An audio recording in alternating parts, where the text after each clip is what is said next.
Erion, ke ardhur nga Kuksi, jo sot, po dje. Faleminderit shumë që ke ardhur në Gogo Pikal në radhë të parë, se ju keni nisur në mënyrë intensive fushatën. Po nuk mund të quhet drejt për drejt fushat, më shumë se sa ristrukturim të partisë. Ristrukturim. Ç'bëhet në Kukës, si keni punët atje? Po e para unë sapo kam vajtur në Kukës.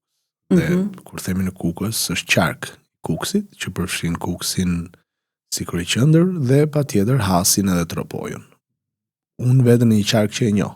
Pra kam marrë drejtimin e një qarku, që për mua ishte edhe vlerësim maksimal, qoftë politikisht sigurisht, por edhe përsa i përket gjithë përgjegjësisë që mu besua nga kryetari i partisë edhe Asamblea Kombëtare.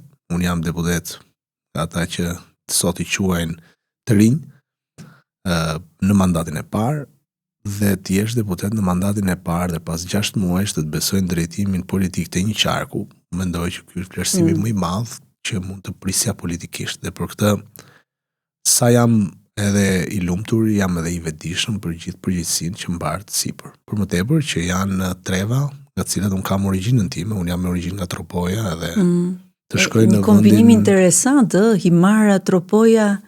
Po, unë i kam në dy breza këto kombinime, domethënë babai është Tropojan, mamaja është nga Bregu, më saktë nga Palasa është e Himarës, dhe gjyshi im Tropojan, gjyshja ime nga Vlora.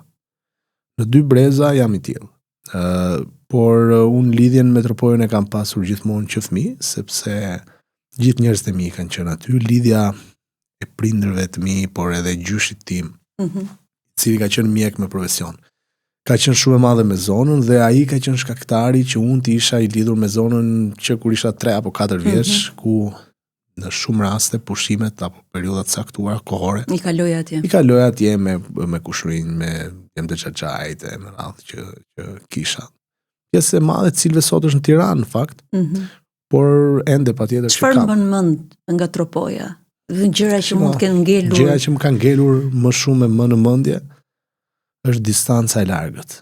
Që do të thotë nisesha, isha fëmijë dhe mbaj mend që më zgjonin në orët e para të, po them të mëngjesit, se ndoshta ishte edhe 3 apo 4 e mëngjesit. Pra jo dielli që s'kish dal, po ishtim shumë herët.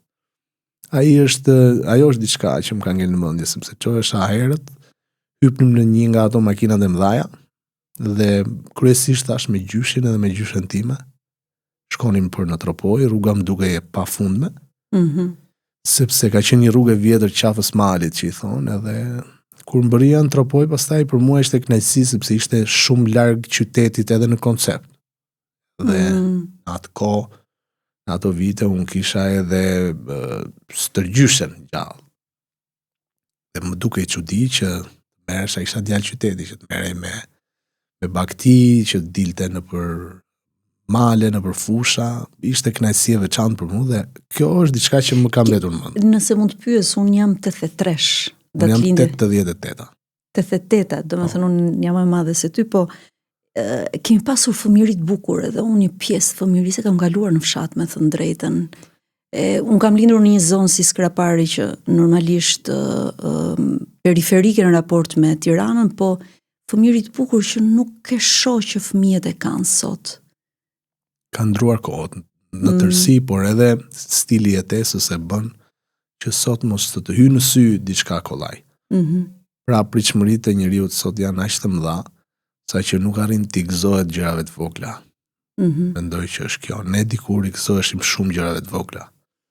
Ndër gjërat që mbaj mend është që kur dikush na vinte në shtëpi, ishte kënaqësi shumë e madhe për një fëmijë. Dhe ndërkohë që sot e dim të gjithë që nuk duam teorikisht të na vinë shumë njerëz gjatë gjithë kohës. Sot i presim në lokale, në restorante, në kafe, dhe secili ikën në shtëpinë e tij. Por e shoh që fëmijët e mi për shembull lumturohen kur vjen dikush në shtëpi. Pra ata janë të vegjël dhe kanë akoma këtë ndjesinë kënaqësisë edhe tek gjërat e vogla. Mjafton që vjen një tjetër në shtëpi. I ke çuar fëmijët në Tropoj? Patjetër. Isha edhe patjetër. Jo, unë jam shumë i lidhur me vendet e paraardhësve të mi në fakt. Kam qenë edhe do jem gjithmonë, do përpiqem t'ja përcjell fëmijëve. Në Tropoj unë i kam çuar herën e fundit në Ver. I qova, madje jo në Tropoj, po i qova në Bjeshk. Se në Tropoj edhe në qytet, në Barancur, patjetër. Po them në Bjeshk, në Sylbic, në Dobërdol, janë zona fantastike. Madje ishte ere parë për ata, djali është 10 vjeç gati, vajza 4 e pak, kështu që u pëlqeu shumë. Perfekte për ta shijuar. U pëlqeu shumë, edhe ato janë vende që mua më kanë pëlqyer shumë kur i kam parë. Dhe kisha kënaqësinë që t'i çoja, rruga për të parë këto Bjeshk nuk është e thjeshtë për t'u kaluar. Por në momentin që je aty, pastaj ke bukuri prallore me të cilat jo vetëm fëmijët, po gjithë të rriturit edhe sidomos të huajt kënaqen.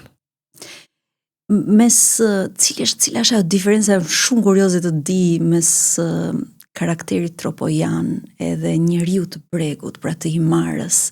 Çfarë vlerëson ti? Aspekte që të kanë pëlqyer ose të kanë manitur ose Shiko, ose edhe që mund t'i kesh ka disa element. Marrë ti vet. Ka disa element, edhe ka disa njerëz ku ti bazohesh kur flet për karakterin e një krahine apo një kombi apo një vendi. Për sa i përket Bregut, për shembull unë kur flas për karakterin e një qytetari nga Bregu i Shqipërisë, unë kam parasysh dajon tim. Sepse ai është tipiku për mua i një përfaqësuesi të Bregut të Shqipërisë. Dhe ka një karakter do të thosha unë shumë të fortë, por njëkohësisht është një ndër njerëzit më të qetë, më të butë, edhe më të dashur që unë njoh. Dhe përcjell më së miri gjitha këto vlera që unë i thash që i ka një pjesë shumë e madhe në gjithë shqiptarëve që janë nga Bregu. Ndërkohë në veri jemi pak më në karakter dhe në shprehi jemi pak më duam të dukemi dhe të jemi më burrëror. Për vetë faktin sepse edhe gjua na bën të tingëllojmë të tillë. Dialektet në këtë rast ai verior, cilën unë e flas shumë mirë. Për këtë të siguroj, patjetër. Dhe në momentin e parë që e kam mundësinë apo kur jam me njerëz të përshtatesh direkt, kalon automatikisht, është merr si ato translate-et që kanë aplikacionet. Edhe këtë e kam të përcjell sepse unë jam lindur e rritur në Tiranë. Por tek veriorët sigurisht që gjen njerëz me karakter të fortë, me dinjitet, njerëz që kanë pas jetë shumë më të vështirë se sa jugu i Shqipërisë, për këtë të siguroj. Jetë shumë më vështirë, me sakrifica shqiptarët kanë jetuar kudo, por në veri jeta ka qenë shumë e vështirë, ka pasur një vështirësi të madhe të rrisësh fëmijët për shkak të natyrës, për shkak të izolimit në vende të largëta, për shkak të kushteve edhe atmosferike, për shkak edhe të faktit që nuk është se kishe një ekonomi të lirë të tregu stabilizuar dhe të shkëmbime apo vende me të cilat mund shkëmbeje diçka. Por pra gjithmonë unë kur shoh disa individ caktuar e bëj lidhjen e krahinës me këta. Dhe në rastin e veriut për shembull unë kam ose gjyshin tim ndjes pas ose kam xhaxhain e babait tim, që është tipiku i trobojanit, që njëkohësisht ka një humor të hollë edhe është edhe shumë i këndshëm, është i gjitha odave i thon ata dhe është një njerëz që përpiqet të nxjerr vlerat më të mira të vetes se t'ia përcjellë të tjerëve. Prandaj unë mendoj që ne shqiptarët gjëja e parë që duhet dimë është që nuk ka rëndësi fare se nga cilat trev jemi, për sa kohë ne dim vlerat tona qytetare, familjare, dim dhe njohim dhe mbrojmë traditat tona, ka pak rëndësi, ajo është thjesht për të identifikuar se ne nga vim, se ne në fundi do jemi shqiptarë, dhe për këtë duhet të ndihemi edhe krenar për vetë historinë që kemi edhe për ato kohra të vështira të cilave ku kemi mbijetuar, që sot flasim këtë gjuhë e kemi këto zakone, këtë kulturë. Megjithatë rrënjët, madomendja të ndihmojnë ti je afër edhe me këto detyrat që të janë lënë tani me zonën, sepse në momentin kur ti një njerëzit si kanë jetuar, çfarë të kaluar e kanë pasur, çfarë problemesh, çfarë mundësie kanë, mbase e ke edhe më të lehtë për t'u përshtatur në Patjetër që më ndihmon. Para unë e them që brezat para me më kanë shtruar një rrugë që më bën pak më të lehtë. Edhe për këtë jam shumë mirënjohës. Dhe nuk është pak sot që të kenë lënë një emër të mirë se në fund ditës ajo çfarë gjithsecili Në fund L është një emër që mund të jetë i mirë dhe kur është i mirë është avantazh. E para kjo, e dyta, patjetër që më ndihmon sepse i di vështirësitë, e di se çfarë kanë kaluar. Prandaj shpesh përpiqem edhe në disa gjëra kur diskutojmë edhe në Tiranë, jo vetëm atje. Sidomos me të rinjt, u them, duhet shikoni historinë e vendit tuaj për të kuptuar 1100 arsyet pse ne sot kemi këto vështirësi. Duhet parë edhe konteksti historik. Duhet parë edhe nga vim, çfarë kemi kaluar.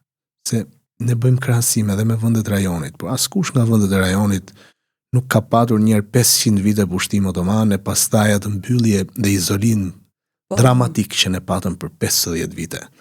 Dhe nuk është ndarë në 700 protektorate, siç jemi ndarë ne nga 913 deri në 46-ën, e në 46-ën në mbyllëm aq keq sa që kur dolëm të traumatizuar. Prandaj, duke parë gjitha këto dhe duke parë ku ne jemi sot, po të ulemi me qetësi dhe të bëjmë një llogarit thjesht, sa punë kemi bërë dhe sa larg kemi arritur, unë mendoj që ne si kom kemi ecur shumë përpara. Mendoj që kemi ecur, Mendoj që kemi ecur. Mendoj që aktualisht që flasim mund të kemi 1000 probleme, por edhe si faktor në rajon, shqiptarët sot janë më të fuqishëm se kurrë. Shqipëri, në Kosovë, Maqedoninë e Veriut, në Malnezi. Asnjëherë shqiptarët nuk kanë qenë, qoftë politikisht, por edhe në arenën ndërkombëtare, më të fuqishëm se sa janë sot. Kjo është diçka për cilën duhet menduar dhe për cilën ne duhet jemi, besoj unë, krenar. Patjetër që kemi probleme pafund, cilat duhet t'i çojmë përpara, duhet t'i zgjidhim, halle që s'duhet t'i kishim, por asnjëherë mos harrojmë edhe pjesën tjetër që është që ne kemi ecur shumë përpara. Tani, më pëlqen shumë kjo qasja që ti ke se normalisht në radhë të parë je politikan, ke marrë një detyrë shumë të rëndësishme dhe të takon të kesh shpresën dhe të japësh këtë optimizëm. Unë mendoj që s'kemi ecur dhe aq shumë, sa e kemi potencialin për të ecur për shumë arsye. Një nga pikat që gjithmonë kam diskutuar dhe me të ftuarit e mi është çështja e edukimit, e arsimit, që nuk e kemi vlerësuar, me thënë drejtën, aq sa duhet. Po nuk dua të hyj shumë këtij diskutimi, se nuk të kam thirrur për këtë diskutim sot, sepse në radhë të parë dua që audienca të njohë një nga ato modelet që unë në fakt kam shumë respekt brenda Partisë Socialiste, dhe kjo është arsyeja pse zgjodha të kishim në këtë bisedë, sepse je një model shumë interesant, shumë pozitiv që duhet për vendin. Tani, jetë partia e dur apo jo? Nuk e di. Por që jam të partia e dur për mua, kjo është e qartë. Mes shumë deputetëve. Për të thënë vetëm diçka në lidhje, vetëm një koment shkurt në lidhje me atë çfarë the. Nëse do mendoja që çdo gjë është aty ku duhet dhe që i kemi arritur gjitha qëllimet tona, nuk do t'i hyja politikës. Unë kam vetëm një vit që angazhohem politikisht, në drejt për drejt. Dhe më parë kam qenë pjesë e Universitetit të Tiranës. Nëse mendoja që gjërat janë aty ku duhen, atëherë unë s'kam çfarë inputi jap, pse do të hyja unë një valle e tillë që të siguroj që më heq aq kohë nga familja, nga 2 fëmijët e mi, saqë ka raste që them nuk pendohem, por them si ka mundësi që s'po balancon dot, ka mundësi që nuk po e balancoj dot dhe që qasha më përpara. Kështu që mendoj që hyre nëpërmjet deputetit që duam apo jo, platformës? Po, unë kam aplikuar në atë platformë. Duhet jem shumë i sinqert. Kam patur 0 komunikim me kryeministrin apo me këto tjetër deri ditën që është marrë vendimi që unë të jem pjesë e listës zyrtare. Të qartë të Tiranës. Pari? Cili ishte i pari që të kontaktoj? Po që të jem shumë fair. Nuk do të them emrin, po do të them që vetëm pak minuta përpara se të dilte drejtuesja politike e Tiranës, Emra Sirliu, dhe të thoshte listën, më telefonuan nga strukturat dhe më thanë që duhet bësh gati dokumentacionin për kandidatët. Dhe duhet brenda orës 12 sepse duhet ta dorëzonim KQZ. Unë kisha gjithë indicjet e mia dhe besimin tim që do të isha kandidat. Nuk kisha pritshmëritë e larta që unë të isha kandidat në listën e mbyllur të qarkut të Tiranës. Mendove që do ishte e hapurave? Po atjetër, sepse shiko, kishte shumë element aty, kryeministri ishte shprehur që do të kishte një mozaik të mirëfillt me bashkim vlerash të ekspertëve apo atyre me më shumë eksperiencë dhe të rinjve të cilët mund të sjellin diçka. Që ta fusja veten, nuk jam gata 100% vetja që ta fus veten tek ata të rinj potencialisht maksimal. Por jam i lumtur që ai edhe kryesia e Partisë Socialiste e bëri vendosën. Dhe deri në ato momente pak muaj më parë unë nuk kisha fare as pjesë e strukturave. Dhe kjo tregoi edhe, të them të drejtën, edhe hapjen deri diku brutale që u bë partisë, që okay, do marrim dhe të rinj që s'kan qenë kurrë deri më sot me struktura. Dhe mendoj që kjo është gjë më e mirë që duhet të ndodhi politikës, duhet të ndrojë koncepti i të bërit politik në shumë aspekte. Dhe pastaj fillove punën, pas kontaktit si të erdhi kjo që do të jesh në listën e mbyllur, domethënë, sepse lista e mbyllur është lista e mbyllur. Të gjithë ishin super të lumtur, ashtu pra ata që më rrethojnë, familjarët sigurisht, edhe unë me zonën e Laprakës më shumë. Po në Laprak, sepse është zona ku jam lindur dhe rritur. Por po thosha që gjithë ishin shumë të lumtur, edhe unë isha shumë i lumtur, por njëkohësisht më ngrinte ajo buzëqeshja vetëm nga përgjegjësia që më ishte dhënë, që unë të isha në listën e mbyllur në qarkun e Tiranës, edhe mendova dhe ato hatër mbetjet që indirekt mund të lindin me dikë dhe doja që të mos shfaqja asnjë lloj euforie me drejt, sepse nuk është në një gjë që të jepet edhe e ke aty, por nuk duhet të ta marrësh for granted, si të mirëqen kur i thonë, duhet ta fitosh çdo ditë. Edhe unë me këtë koncept jam, me thënë drejt, nuk është se unë kam fjetur mendjen tani që jam deputet, s'ka problem. Unë përpiqem çdo ditë. Por kundrejt tani ka filluar puna. Përpiqem çdo ditë që të bëj më të mirën time, duke u angazhuar, por patjetër që ishte shumë, do të thosha unë, ishte një barë e madhe për mua, po aq se ishte kënaqësi që të isha zyrtarisht në listën e mbyllur të qarkut të Tiranës. Më kujto ose më thuaj diçka që ty të ka bërë shumë përshtypje nga fushata. Jam shumë kurioze ta di si është një fushat brenda një force politike që fitoi mandatin e 4. Lidhja me njerëzit ka qenë për mua si asnjëherë më parë. Duke qenë se unë vija nga fusha e arsimit, unë kisha të bëja me student, kisha të bëja me kolegë, me të huaj, duke qenë se merresha edhe me marrëdhëniet me universitetet huaja, por lidhja me njerëzit ishte diçka, pra lidhja drejt për drejt dhe me shumë njerëz, ishte diçka e re për mua. Dhe të them drejt, unë e shijova shumë, sepse e bëra pas sforco, nuk bëra asgjë të sforcuar për të dalë mirë. Fushata ime ishte shumë aktive, edhe pse isha në listë mbyllur, sepse unë i vura si qëllim vetes që duhet të sillja ato vlerat përbashkëta që kisha me këtë parti, të sillja në fushat dhe atë bëra. U takova me të rinj, me të reja, u takova me qytetarë të shtresave të ndryshme, të profesioneve të ndryshme, ndërtova dhe unë një lloj programi digital, do ta quaja, jo të formatit podcastit tuaj, por të tipit që një herë në javë ose një herë në disa ditë unë zgjidhja një personazh që ishte për zonën interesant dhe i njohur dhe i respektuar dhe kaloja pothuajse tërë ditën me të. Kam shkuar me një zotëri që kam edhe komshi atje, i cili merret me fruta perime, jam çuar në orën 2 apo 3 natës, vajtëm bashk, bëm furnizimin, pra ke njëkohësisht punën që bën ai. Doja të dija se si funksionon ajo punë. Unë s'mund ta kuptoj kurrë, nëse shkoj aty dhe them sa i ke këto domatet, edhe them po shumë shtrenjtë ke. Ndërkohë që vajta dhe pash se çfarë bën ai. Nuk është aq e thjeshtë, është sakrificë e madhe. Ta bësh gjithë jetën pastaj, është e tmerrshme. Shumë e vështirë. Dhe nuk e bëra vetëm me këtë, e bëra me disa elemente të tjerë të rëndësishëm për zonën për njësim, qytetarë që përfaqësonin vlerat e asaj njësie, ku unë jam lind dhe rrit. Dhe unë ndjeva shumë mirë, ishte një fushat dhe këtë unë besoj që forca më e madhe e Partisë Socialiste është ky kontakti që ka me njerëzit. Shumë kush mund të kritikoj për çfarë doj, po për kontaktin me njerëzit siguroj që është shumë larg. Ka një zonë demokrate më domendje apo jo? Bëhet fjalë për këtë që më është vënë në ngarkim si drejtues politik apo për njësin ku kisha? Njësin ku isha, po si ishte raporti? Shiko, nuk kam zona të ndara me thik. Do të them një zonë e vështirë për ty. Zonë shumë e vështirë, patjetër. Por një zonë e cila nuk ishte herë e parë që ne po thyenim trendin e votave.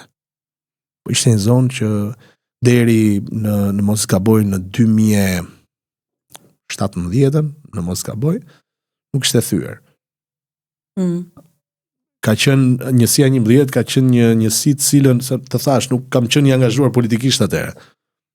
Por Rakip Suli ka qenë kandidati që e ka thyer atë njësin, fillim, pastaj ka qenë Zoti Manja, më pas domethënë kësa radhe isha unë dhe Albana Koqiu, që aktualisht është zëvendës kryeministre, dhe jemi të dy banorë në atë njësi. Dhe është shumë e rëndësishme kjo.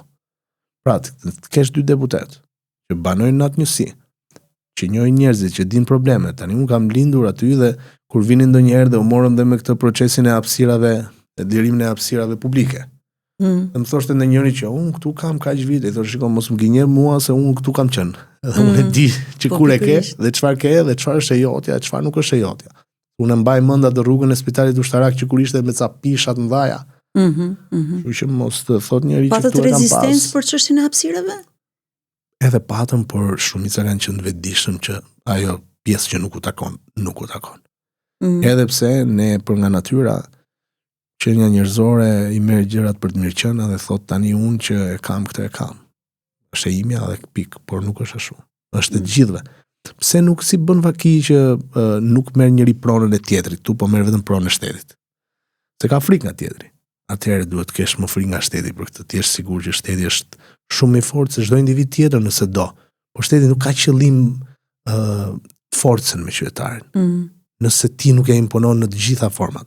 Shteti ka për qëllim të rregulloj ty cilësinë e jetesës në atë qytet ku ti banon. Në këtë rast bashkia.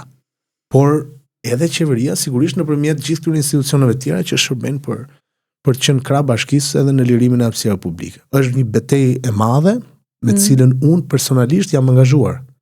E dija që do kishte një kosto politike, le ta kishte. Kur e je i bindur që betejë që po bën është për të mirë qytetarëve, mendon që është e drejtë, është e drejtë. Edhe nëse do ta paguash sot politikisht, nesër historia do të nxjerrë në anën e duhur që duhet ishte.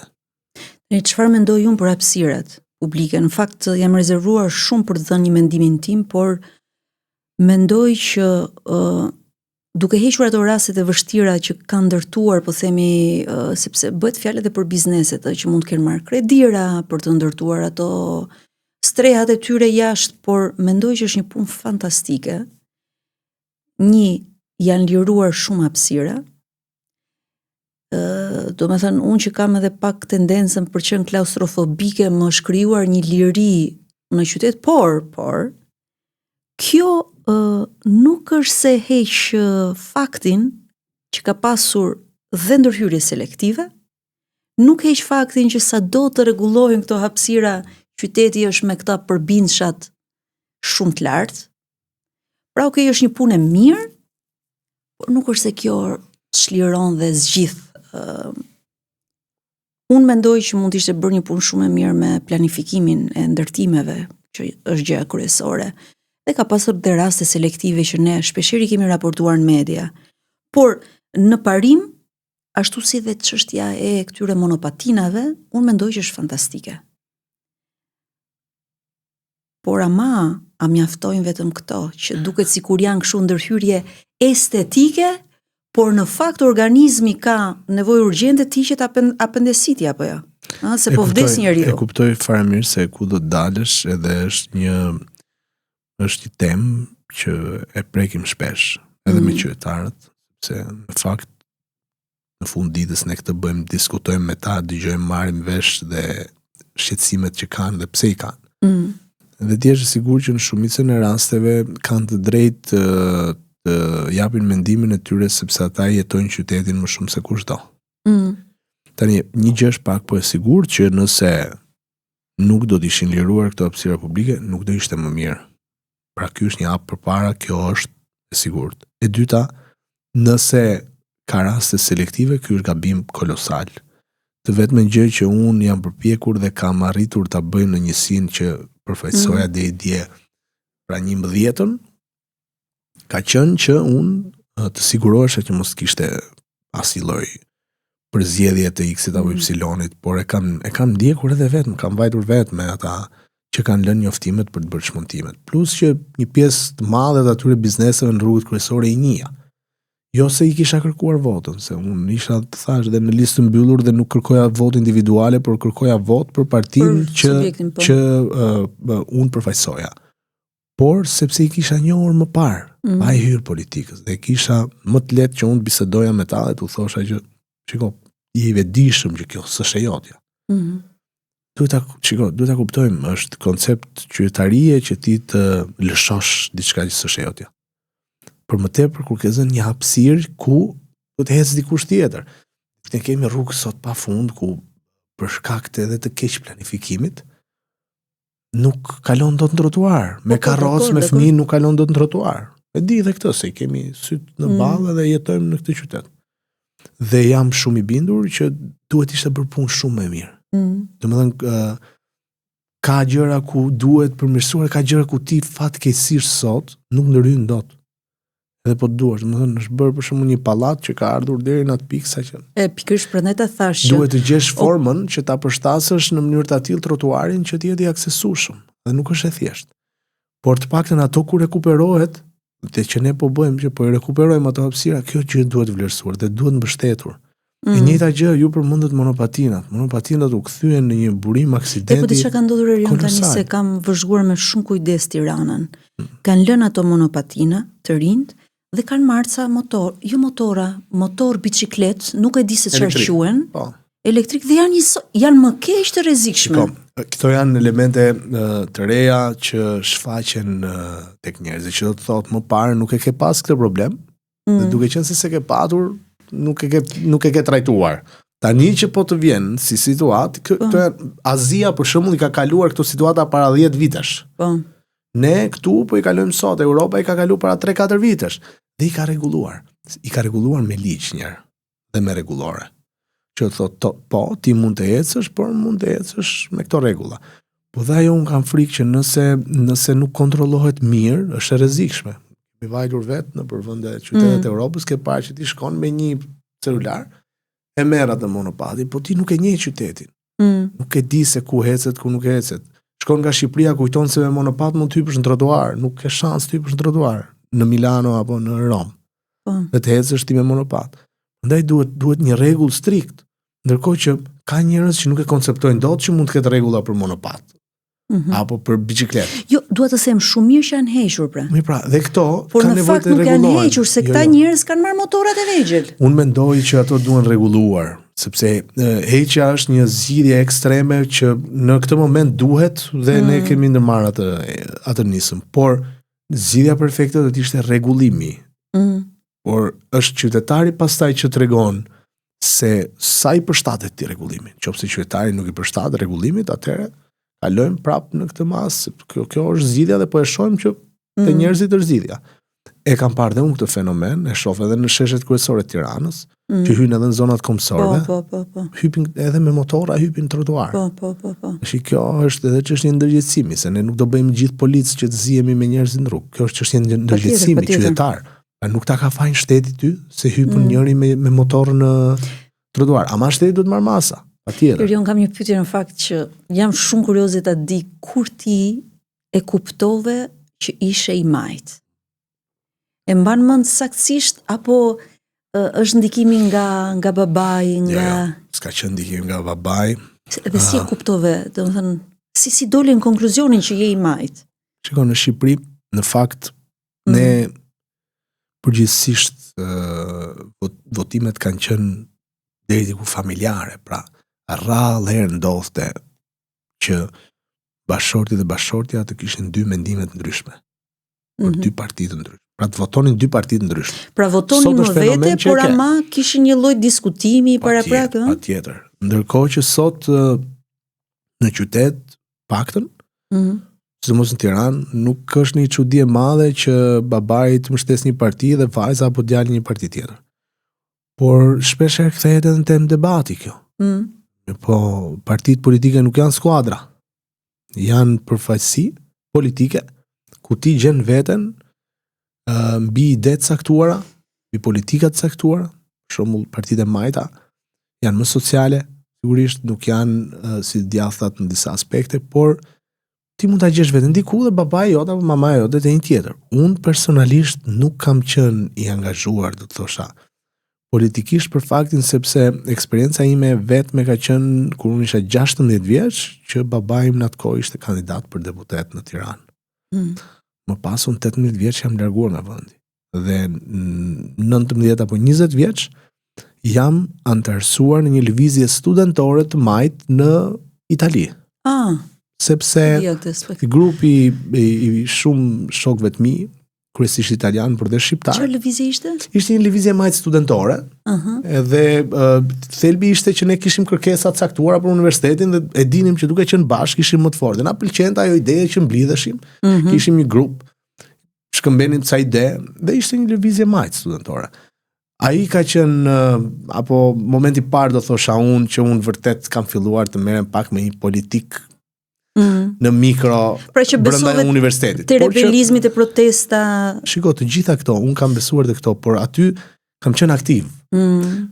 Por pak kohë, sepse edhe nuk është se merreshim shumë me politikë. Pastaj kam ardhur në Tiranë, nuk jam angazhuar në politikë, kam patur kërkesa sigurisht nga Partia Socialiste për t'u afruar dhe angazhuar për shkak se unë isha në Universitetin e Tiranës dhe isha në vitet e para të rikthimit në Shqipëri, kisha një ngarkesë të tillë sa që nuk e shifja si momentin e duhur për të angazhuar politikisht, por sa kohë nuk ja dedikoja dot kohën.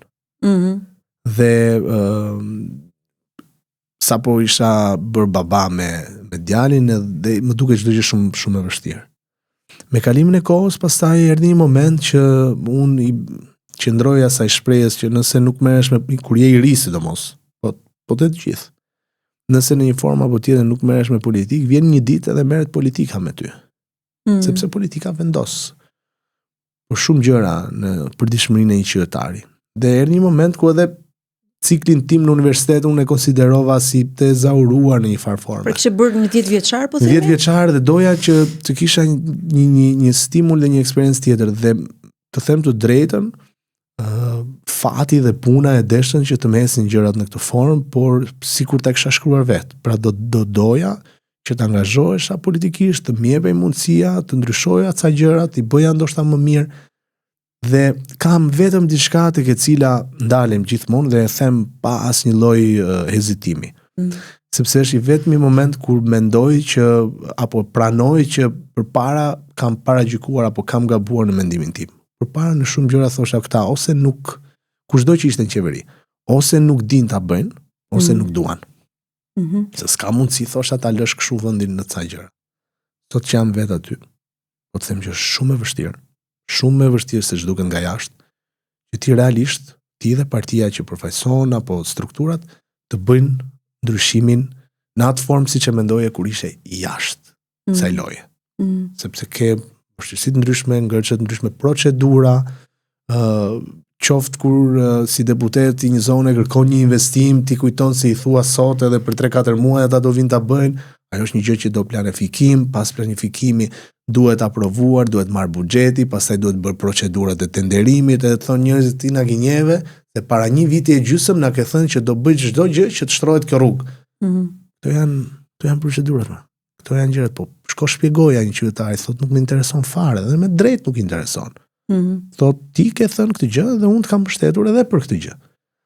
Pra kur je aty e shikon që është më vështirë. Dhe këtë e them sepse e pranoj që më përpara e mendoja edhe unë më të lehtë, nuk është aq e lehtë. Por tani që kam filluar të merrem me politikë gjithë ditën. Dhe sa që në njëherë kam frikë mos e teproj në thonjza, sepse harrojmë, rrime një shok, rrime një familjar, edhe do mas 3 minutash duke e ditur dhe ata se çfarë bën, ta kthejnë temën aty, sa që në batut i them aman, ta ndrojmë se kam gjithë ditën që merrem me këto, a mund të merrem me një gjë tjetër? Shiko, unë bëra një status për një 2 ditësh, dje, dhe thelbi ishte ky që më vjen dhe përqeshur me sloganin që keni me thënë drejtën, punët e Shqipërisë. Provokimi im ishte që mbarut punët tuaja, punët e shtëpisë domethënë, punët tuaja vetjake nuk e bëra këtë status për t'ju kuptohet, por në përgjithësi për ata që e kanë ideuar dhe po merreni me punët e Shqipërisë. E kuptoj këtë që thua, që është si punë atyre që nuk u bën dot shkrimtare dhe u bën kritik fantastik. Pra është më e vështirë që ti të krijosh dhe shumë e lehtë të kritikosh, apo të pozicionohesh në vendin e një njeriu që shikon, vëzhgon, paragjykon, vlerëson edhe është tjetri që punon. Por nga pikpamja e forcës politike që ti përfaqëson, mendoj që kanë pasur kohë mjaftueshëm, 4 mandate. Dhe unë mendoj që kanë patur kohë mjaftueshëm për të bërë edhe më mirë, po kanë patur kohë mjaftueshëm për të bërë gjitha këto që kanë bërë. Unë e di që natyra e njeriut në vetvete do që ato gjëra që janë bërë masi farkohen mos i konsiderojmë, atë thot për leri ato se u bën. Po u bën ato, po ishim ku e ku në shumë gjëra. Dhe kur i shikon sot dhe ju një analize, mos e merr për të mirë qenë që kushdo që do të ishte do t'i kishte bërë, sepse kushdo që ka qenë nuk i ka bërë. Është edhe kjo, kanë qenë të tjerë, nuk i kanë bërë. Dhe patjetër a ka vend për kritike, patjetër që ka. Se as mos ta çojë ndërmend njëri që është perfektu. Por ama patjetër që ato që janë bërë duhet të mos kemi turp t'i themi. Jo, kushdo i ka bërë, cili do që i ka bërë. Unë shpesh edhe në debat apo në diskutim me kolegë të mit edhe të partive opozitare, u them që kur vjen puna tek integrimi në Bashkimin Evropian, nuk do të preferoja që ta përdorim politikisht duke u ankuar për vogëlsirat politikës brendshme tek të huajt. Është vetëm herë në histori ku ne duhet jemi bashkë. Integrimi Evropian nuk ka lidhje fare me politikën e brendshme.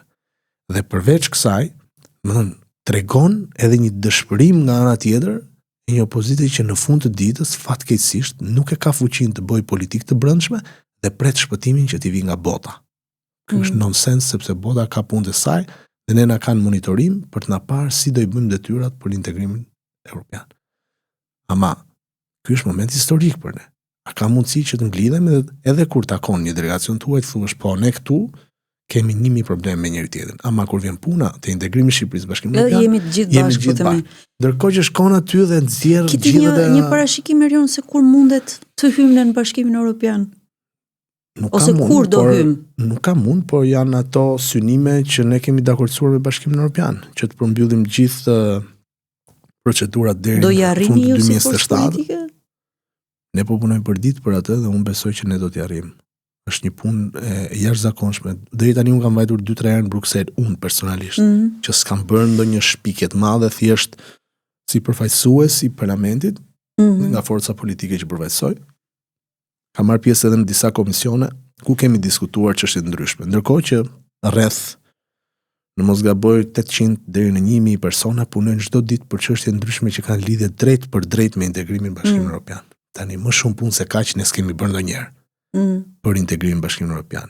Ne kemi vetëm një qëllim, që të kapim të gjitha deadline-et që na ka vënë Bashkimi Evropian.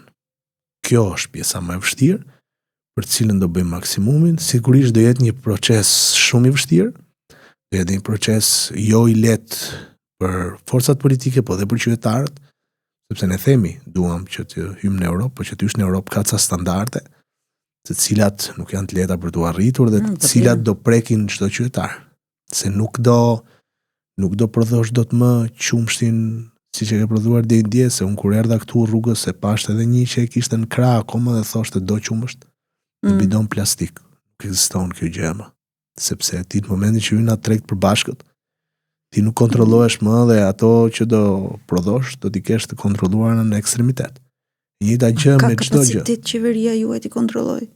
Kapacitetet ndërtohen dhe ne me ato po merremi dhe me ato do merremi, se nuk është çështja vetëm a kemi kapacitet. Është një çështje edhe procesi kulturor dhe perceptimi qytetar që duhet kemi të gjithë bashkë. Kjo gjë nuk bëhet më. Bëhet më. Dhe ne do bëjmë çdo gjë që ti mos ta bësh. Por ti duhet të jesh i vetëdijshëm që kjo gjë nuk bëhet më. Dhe nesër do hysh në një treg ku dikush mund të ta bjerë qumshtin nga Portugalia, apo kosin, apo vezën, të ta sjell po aq të freskët se ta sjell me aviona me çfarë doj ai dhe do ta jap me çmim më të lirë. Siguria ushqimore, unë të flas nga terreni. Është element kyç. Ne jemi në terren. Jemi gazetar, raportojmë. Siguria ushqimore është zero në Shqipëri.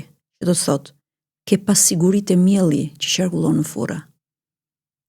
Ke pasiguritë e qumshti, ke pasiguritë e, po themi, mandarinat që kapen me kimikate, te lule shtrydhet. Nuk e di. Për këtë po flisja që në fakt kjo gjë nuk duhet ndodhë kur. Ka vite që vazhdon. Kur të marr fund pra. E di pse mendoj që ndodhin këto gjëra. Un kam rezervat e mia në disa gjëra dhe ne i shprehim edhe me njëri tjetrin edhe me kolegë. Unë mendoj që është gabuar në disa momente, në disa institucione ku nuk kanë funksionuar mirë hallka të ndryshme. Që thot, inspektorët në përgjithësi janë punonjës të cilët janë shumë të rëndësishëm për shtetin.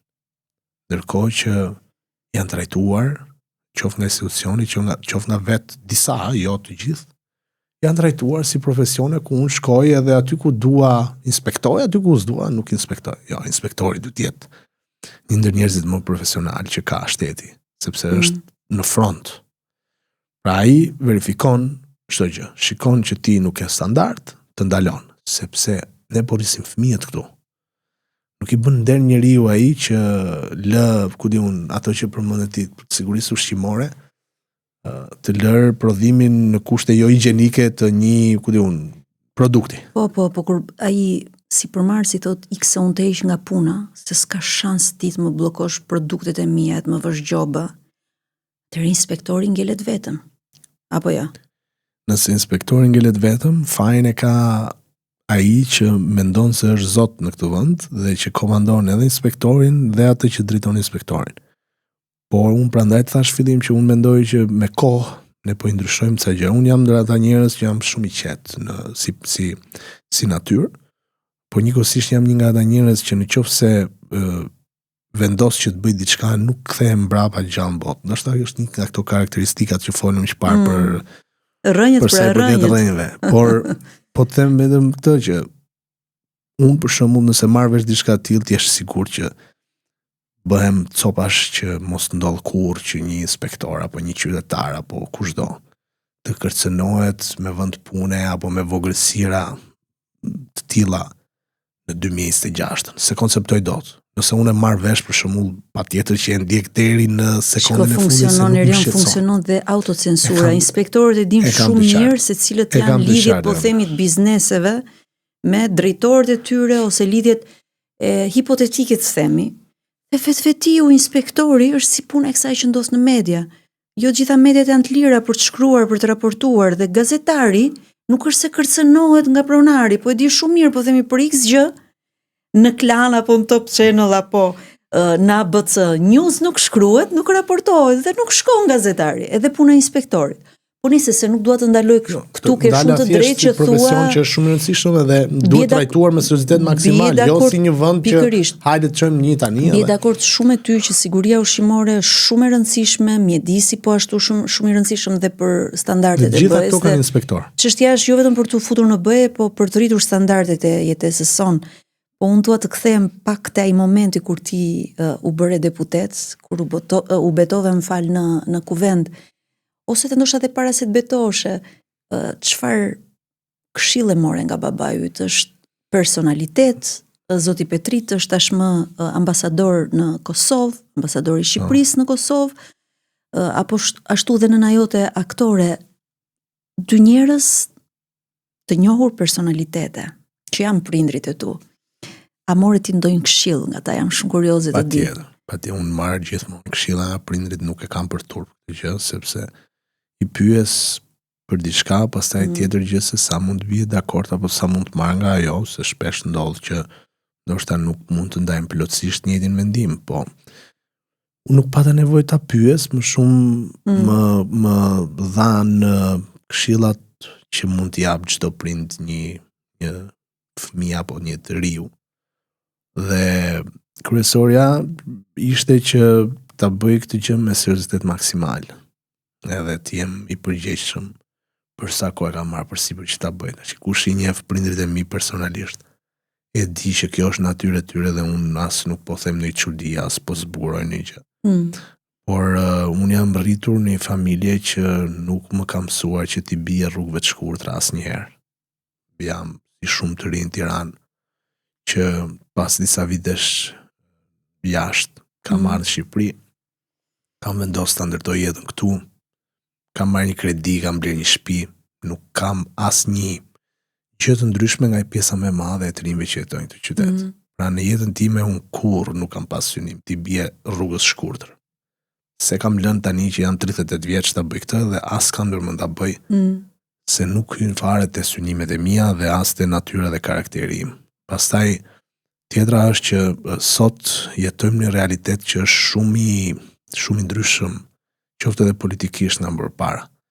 Sot duhet jesh shumë i kujdesshëm në atë çfarë thua, në atë çfarë bën, në mënyrën se si e thua. Dikur, nëse ndodhte diçka, lajmi dilte të nesër në mëngjes në gazetë. Madje deri nesër në mëngjes ti kishe kohë që ta kapja atë kryeredaktorin, edhe ti thoshe aman, shiko se si është puna, si do bëjmë që ti nesër mos e nxirr. Tani e live streaming, thuaj se gjatë gjithë kohës. Po je i vëzhguar. I vëzhguar dhe përveç se i vëzhguar, mundet edhe të keq interpretohesh. Që është gjë më e keq që mund ndodhi që ti thua një fjalë në një formë caktuar dhe ta interpretojnë në një kontekst tjetër. Dhe kjo është diçka. Prandaj do shumë kujdes. Në çdo moment që thua diçka do të jesh shumë i kujdesshëm. Prandaj unë prindrit i kam dëgjuar gjithmonë në këshillat që më kanë dhënë, jam përpjekur që ato më të rëndësishme ti ndjek, i kam ndjekur edhe s'më kanë dalë keq, të drejtën. Ashtu është, këshillat e prindërve janë këshillat e prindërve, po unë dua të pyes ty sepse ti ke një situatë ku prindrit e tu kanë qenë personalitete dhe si ka qenë domethënë ti jesh edhe i vogël, kur ke qenë më i vogël, se natyrisht tani ke krijuar personalitetin tënd, vendin tënd në shoqëri dhe autoritetin tënd, po kur ke qenë më i vogël, si ka qenë ti je fëmia i dy personaliteteve pra? Sa është e bukur, aq është edhe e vështirë, se ndonjëherë kur fillon e rritesh të duket sikur po të mbulon ajo hija dhe reja e atyre. Sidomos kur jeni të njëjtin gjini, për shembull, babai me djalin apo mamaja me vajzën, do thosha. Ne jemi dy vëllezër, unë kam një vëlla. Por ka qenë dhe një nga arsyet pse unë doja që të kisha një eksperiencë jashtë. Shkurt që mos ta dinte as mos të merrej njëri që ky është djali i filanit. Po, ky është Erioni.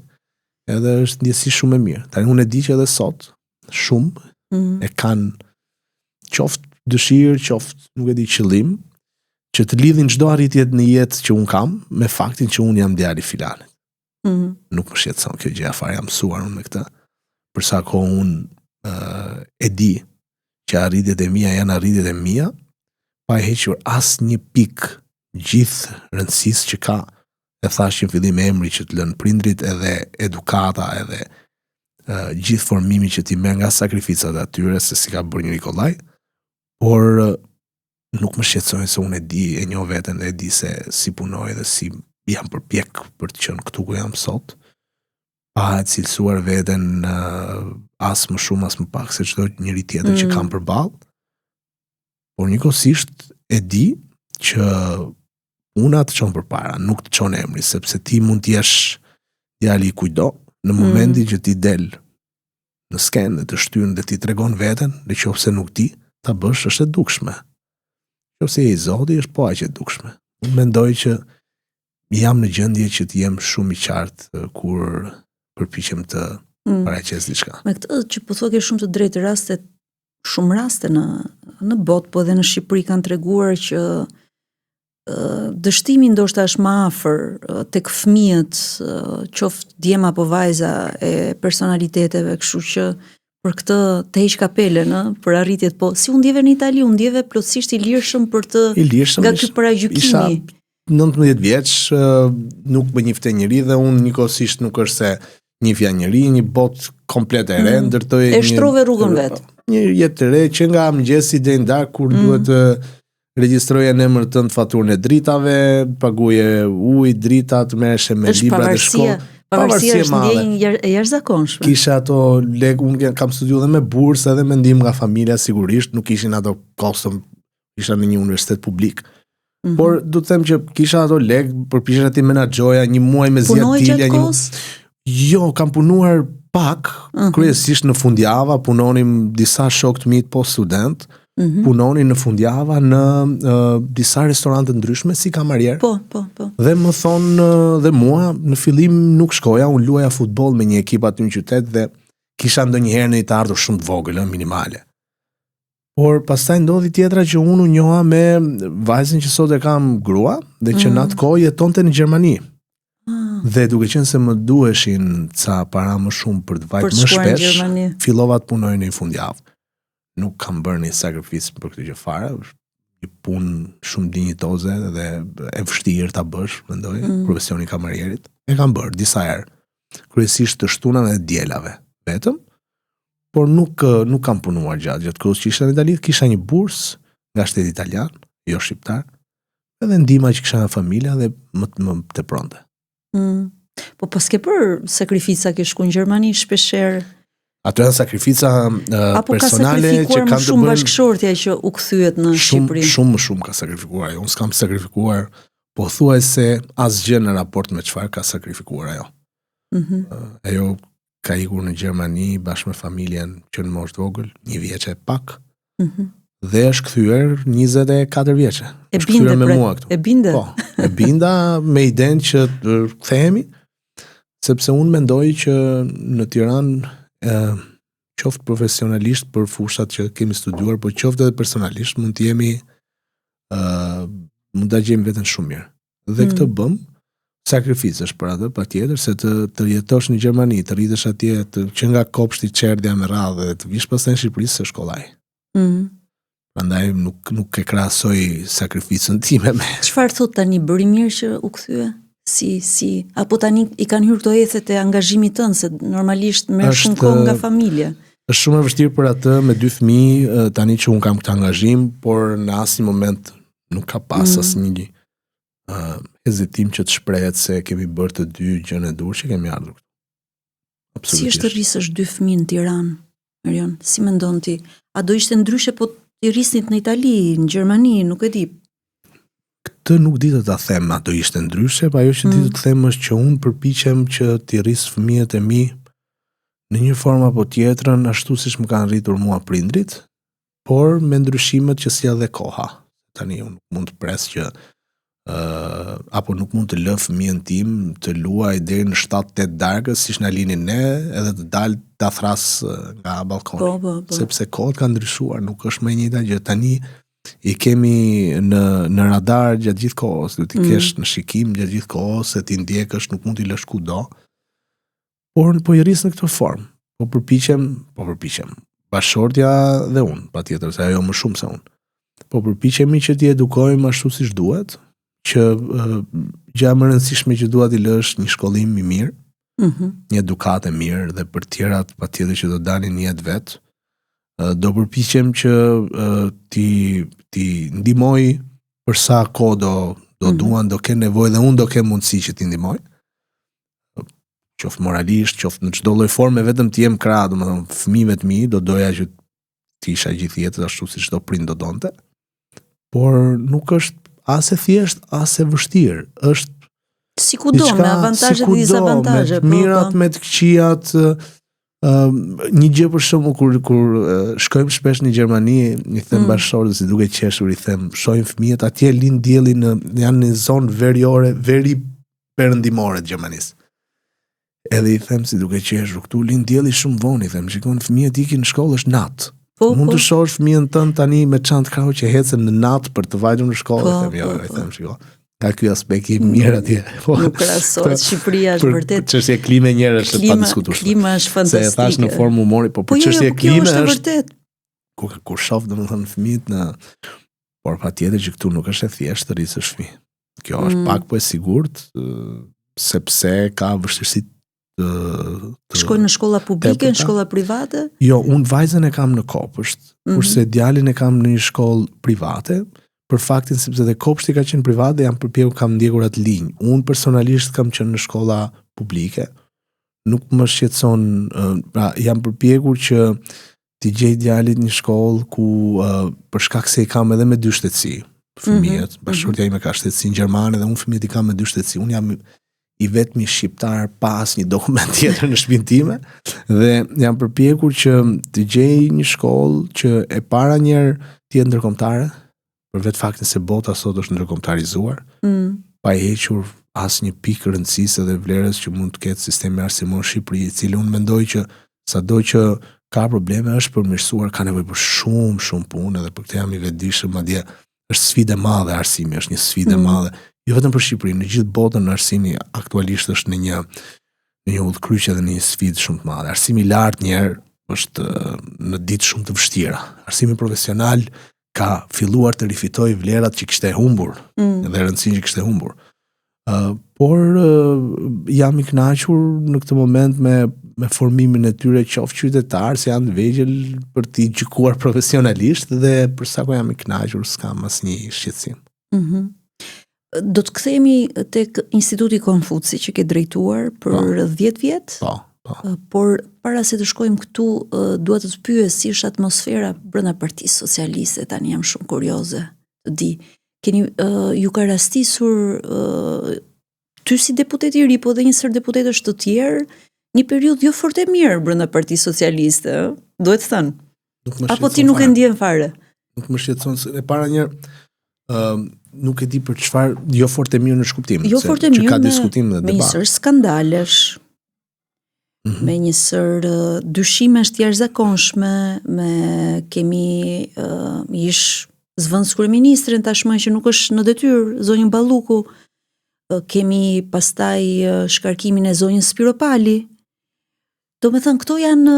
Se shkarkimin e zonjës Spiropali ishte shkarkimin disa... kuptimin, emërimi një ministri të ri. Është një personalitet i Partisë Socialiste që ka qenë në funksionet më të larta të Partisë Socialiste, nesër mund të jetë prap, nuk ka lidhje, aty nuk kemi postet përjetshme në atë parti, as nuk presupozojmë. Por që ky mandati i 4 nuk është njësoj si mandati i 2 i Partisë Socialiste, këtu bjem dakord apo jo?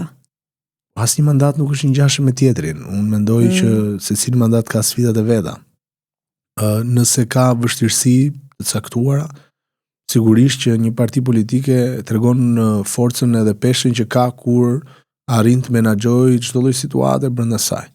Dhe në këtë rast, kur ka tema, diskutime, debate një parti, unë nuk shoh problem, përkundrazi unë shoh një parti që le të themi është më e shëndosh kur ka ndonjëherë dhe ç'është diskutime të tilla. Por për të siguroj unë nuk shoh asnjë shqetësim në faktin që ne kemi diskutime të ndryshme brenda grupit ton parlamentar.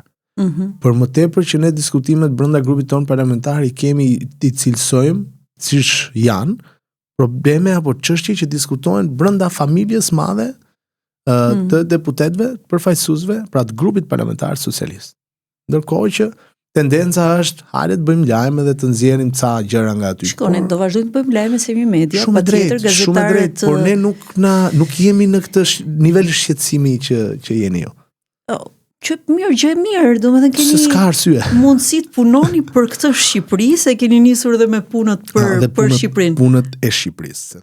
Ne nuk po merremi tani me punët e Shqipërisë. Ne tani po përpiqemi që ti vëm në dispozicion edhe qytetarëve të gjitha ato punë që janë bërë dhe ato që do të bëhen.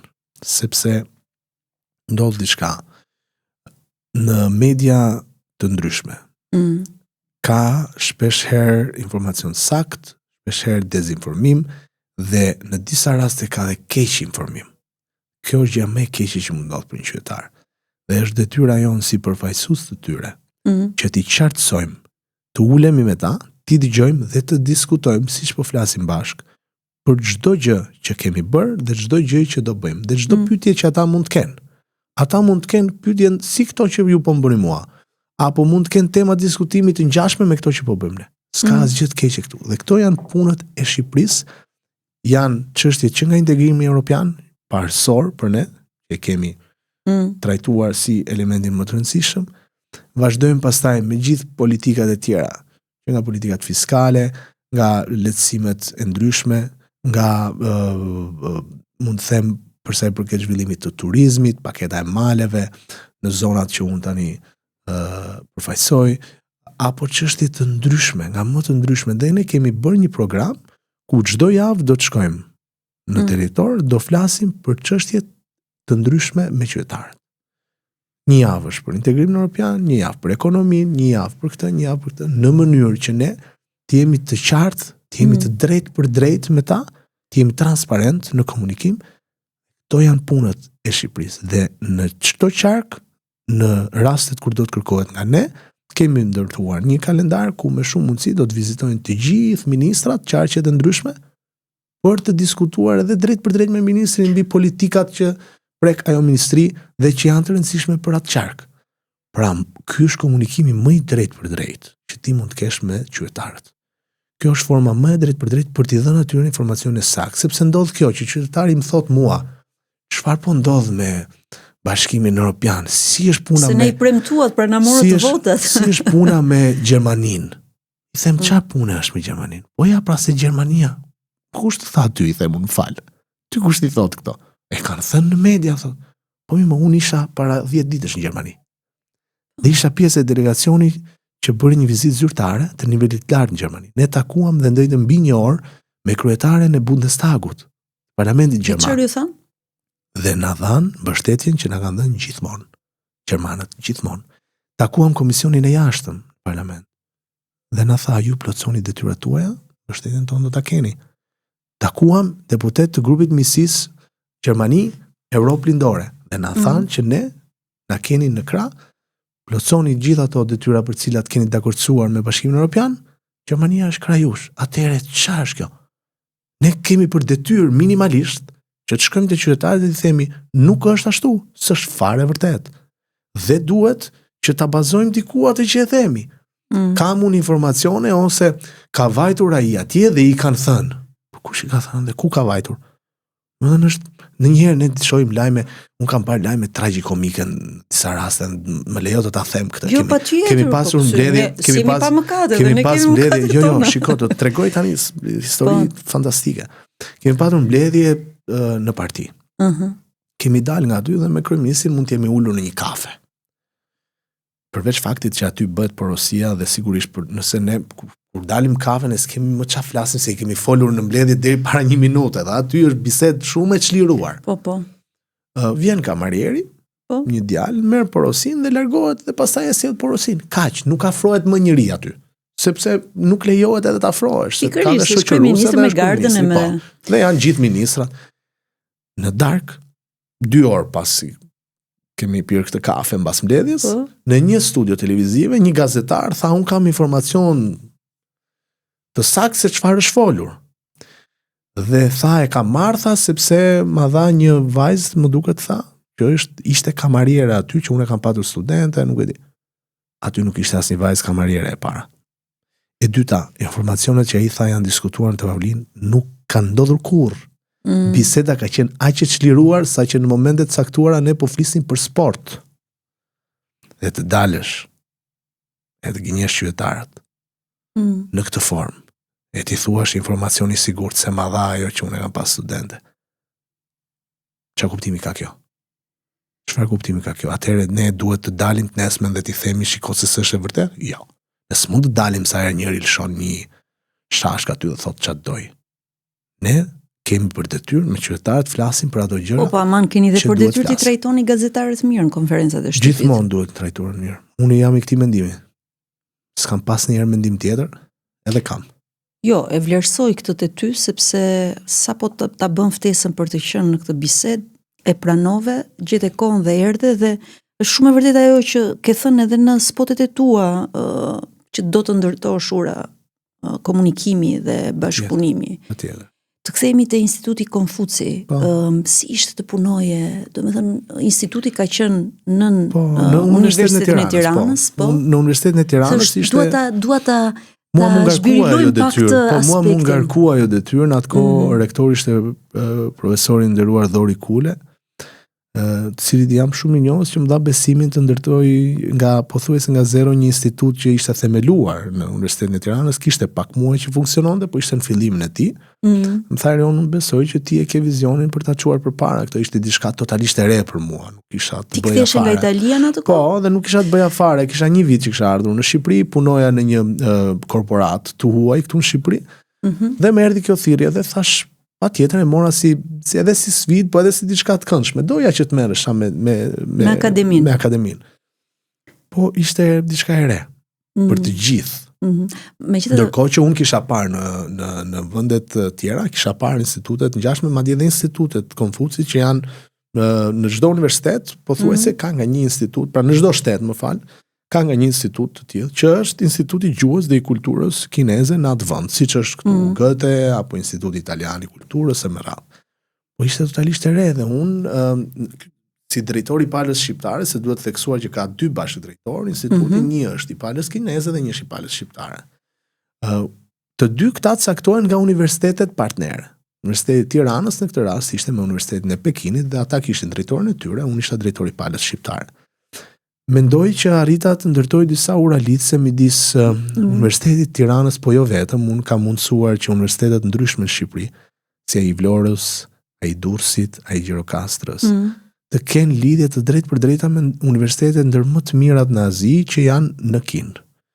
Dhe për këtë jam shumë i lumtur dhe krenar që kemi çuar shumë student atje për të bërë. Sa student mund të jenë pak a shumë? Po kishte shumë, tani unë nuk e di, po ka patur shumë sepse kishte një kërkesë. Po, kishte një kërkesë të madhe për të mësuar gjuhën sepse tani është edhe faktike që gjuha mandarin, që është ajo zyrtare kineze, që unë e njoh, nuk jam ekspert i gjuhës, e kuptoj dhe flas, por jo në një e kam mësuar edhe rrugës kur i thon, sepse pastaj unë bëra studimet e mia doktorale.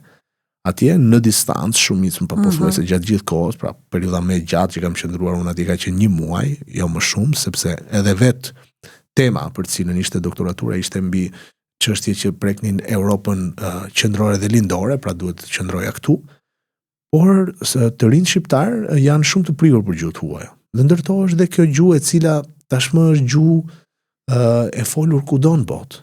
Dhe është një gjuhë që të hap sa dritare që në fakt nuk i ke menduar më përpara, sidomos në biznes, në biznes dhe në tregti.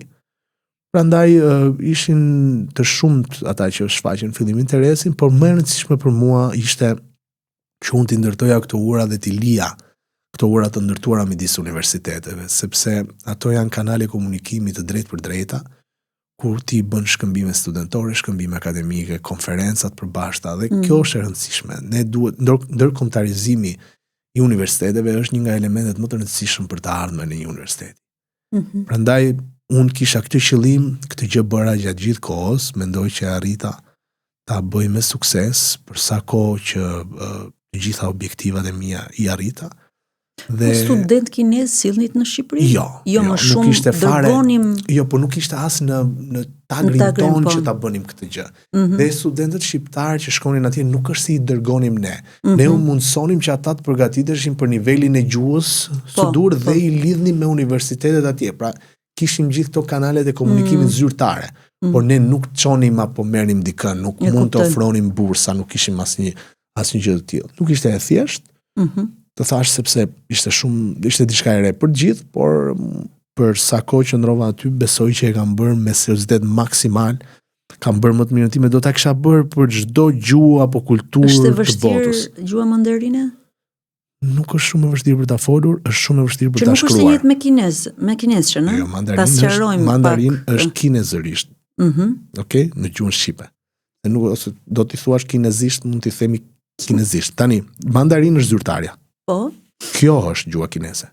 Të tjerat pastaj janë kantoniz, është një tjetër, dhe janë dhe dialektet që janë të pafundme. Por gjuha zyrtare është gjuha mandarin. Kjo është gjuha kineze. Sa mësove gjuhën? Sa kohë të desh? Nuk, shikoj, ti mund ta mësosh për 3 muaj për të folur dhe për të komunikuar pak. Pastaj mund të, nëse do duash që të flasësh rrjedhshëm, do vite. 1, 2, 3, pastaj fillosh të shkruash, unë nuk shkruaj fare, s'bet fjalë. Por komunikimin bazik dhe atë të përditshëm e kam. Kam ndihmuar. Por që është një gjuhë që po nuk e fole, si shumë të tjera. Unë kam pothuajse 1 vit që nuk e flas, po nuk e fole.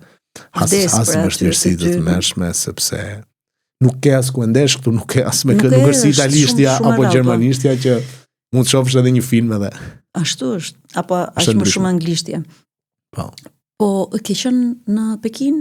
Po, kam qenë patjetër. Shpeshherë. Shkoja në çdo konferencë që kishim. Si është Pekini? Çfarë se Azia është një mister më vete. Po për mua ka qenë një eksperiencë e veçantë, unike, sepse nuk e njihja fare Azinë si kontinent. Kam vajtur herën e parë, Pekini është një qytet, mos gaboj, me 22 apo 23 milion banor. Një qytet gjigant. Shumë i ndryshëm nga Europa, sigurisht, por që unë e kam vizituar në disa periudha gjatë 10 viteve. Dhe kam parë një ndryshim të madh nga hera e parë që e kam vizituar deri herën e fundit, që mos gaboj ka qenë në vjet në qershor.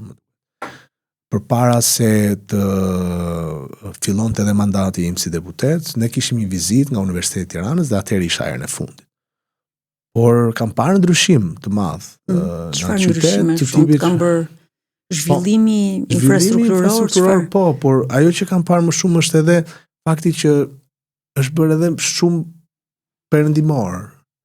Jo Pekini në vetvete, po Kina në tërësi. Pra ka marrë shumë element nga Europa që nuk i ka patur, apo nga Shtetet e Bashkuara. Është një ndërthurje kulturash, patjetër, kjo ndodh kudo. Ka ndodhur dhe aty.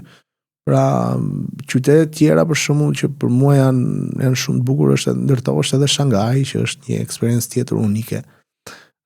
Është një vend që është ndërtuar edhe nga gjermanët, edhe nga francezët, edhe nga shumë inxhinier apo arkitekt që kanë qenë të huaj, por edhe nga kinezët, sidomos në kohën moderne, që kanë atë pjesën e grattacielave, dhe janë dy botë që bashkëjetojnë në një qytet me 25 milion banor, që është realitet komplet ndryshe nga përditshmëria jonë në Europë. Gjithsesi unë nuk e ndroj Europën me asnjë kontinent. Për Shqipërinë kur shkon atje? Apo për Europën, apo për Ballkanin? Brezat domethënë brezi babait tim, apo pra i prindërve tanë, apo i gjyshërve tanë, e njohin Shqipërinë shumë mirë. Kanë informacion për Shqipërinë, por kanë informacion që i ka ngelur deri në një farë viti. Nuk kanë më ide se çfarë ndodh, apo thjesht çfarë dëgjojnë ndonjëherë. Kurse brezat e rinj nuk e dinë, ka disa që se kanë iden fare se çfarë është Shqipëria. Është jo vetëm se e kanë për Shqipërinë, e kanë për shumë shtetet vogla të rangut të Shqipërisë. Sepse janë atë botën e tyre, po kjo ndodh kudo. Ndodh edhe në Shtetet e Bashkuara, edhe në shumë vende ndodh që nuk e din një shtet të vogël se ku është apo se çfarë shteti është. Me disiplinë të hekur të punës? Aziatik. Janë shumë strikt edhe shumë të rregullt në atë që bëjnë. Atë e kanë vënë te koreano-jugorët, e kanë vënë te japonezët, e kanë vënë te kinezët, sigurisht e kanë vënë disa popull atje. Mendoj që janë popull shumë punëtor edhe janë njerëz të cilët kanë disiplinë. Me ushqimet? Si ke marrëdhëniet? Unë mbaroj për ushqim aziatik. Të paktën një herë në javë edhe në Tiranë. Mos porosis. E ke kultivuar shihen me kalimin e kohës apo e ke dashur që prej fillimit? Nuk e kam. Nuk mund të them që e kam dashur, e kam pas provuar, por kur e kam njohur atje pastaj në detaj ushqimin aziatik. Çfarë është një gjë që ti e preferon shumë, e do shumë edhe gjithmonë që shkon e porosit? Kur shkoj atje, porosis diçka që nuk e marr dot këtu, që është për shembull rosa e Pekinit. Po, si që nga këtë? Sepse është mishi rosës Pekinit dhe rosa e Pekinit nuk është si rosa që mund të blesh këtu. Po si është? Sepse është në madhësi ndryshe dhe mishi është shumë ndryshe, plus salcat, mënyra se si bëhet, se si gatuhet, nuk e bën dot këtu. Nuk bëhet. Kurse të tjerat ka një larmishmëri kuzhina aziatike që rrallë herë e gjen në kuzhina të tjera. Edhe kanë të ëmblën, kanë të aftën, në të njëjtën pjatë shpeshherë mund i gjesh. Ka pjatat ndryshme, varet nga nëse do gjëra deti, sigurisht që kanë një formë caktuar të gatimit. Gjëra deti mund të jenë skuqura, mund të jenë në format ndryshme. Pra ka pafundësi, ka larmishmëri menuja, tani mos na bëj të hap menu këto. Jo, si jemi dhe në vak drek, se po na hapet oreksi, po këtu në Shqipëri mendon që gatuajnë mirë ata që kanë sjell traditën aziatike? Po, se besoj ke porositur dhe këtu apo? Pafundësisht. Mendoj që gatuajnë mirë. Apo atje është tjetër gjë? Sigurisht që atje është tjetër gjë, po këtu ka restorante që i afrohen shumë. Që i afrohen. Po, mua më pëlqen edhe kushina japoneze shumë. Dhe nuk është se marr shpesh, por patjetër që sa herë që më shkon mendja për diçka të tillë, mund të porosis diçka të vogël, më pëlqen. Kuzhina aziatike më pëlqen. Është diçka që e kam përjafshme. E ke mbyllur doktoraturën, e ke përfunduar apo jo? E ke pasur për zhvillim biznesi? Po, biznes ndërkombëtar. Biznes ndërkombëtar. Çfarë pati si konkluzione ose unë kam bërë një studim. Edhe çfarë përjetove nga kjo përvojë? Kam bërë një studim në fakt të mirëfillt për të parë investimet që janë bërë në Ballkanin Perëndimor nga Kina dhe pse për shembull në një vend janë ndryshe, në një vend janë ndryshe, pse ka kërkuar në disa vende disa sektorë të caktuar dhe në disa vende të tjera disa sektorë të tjerë.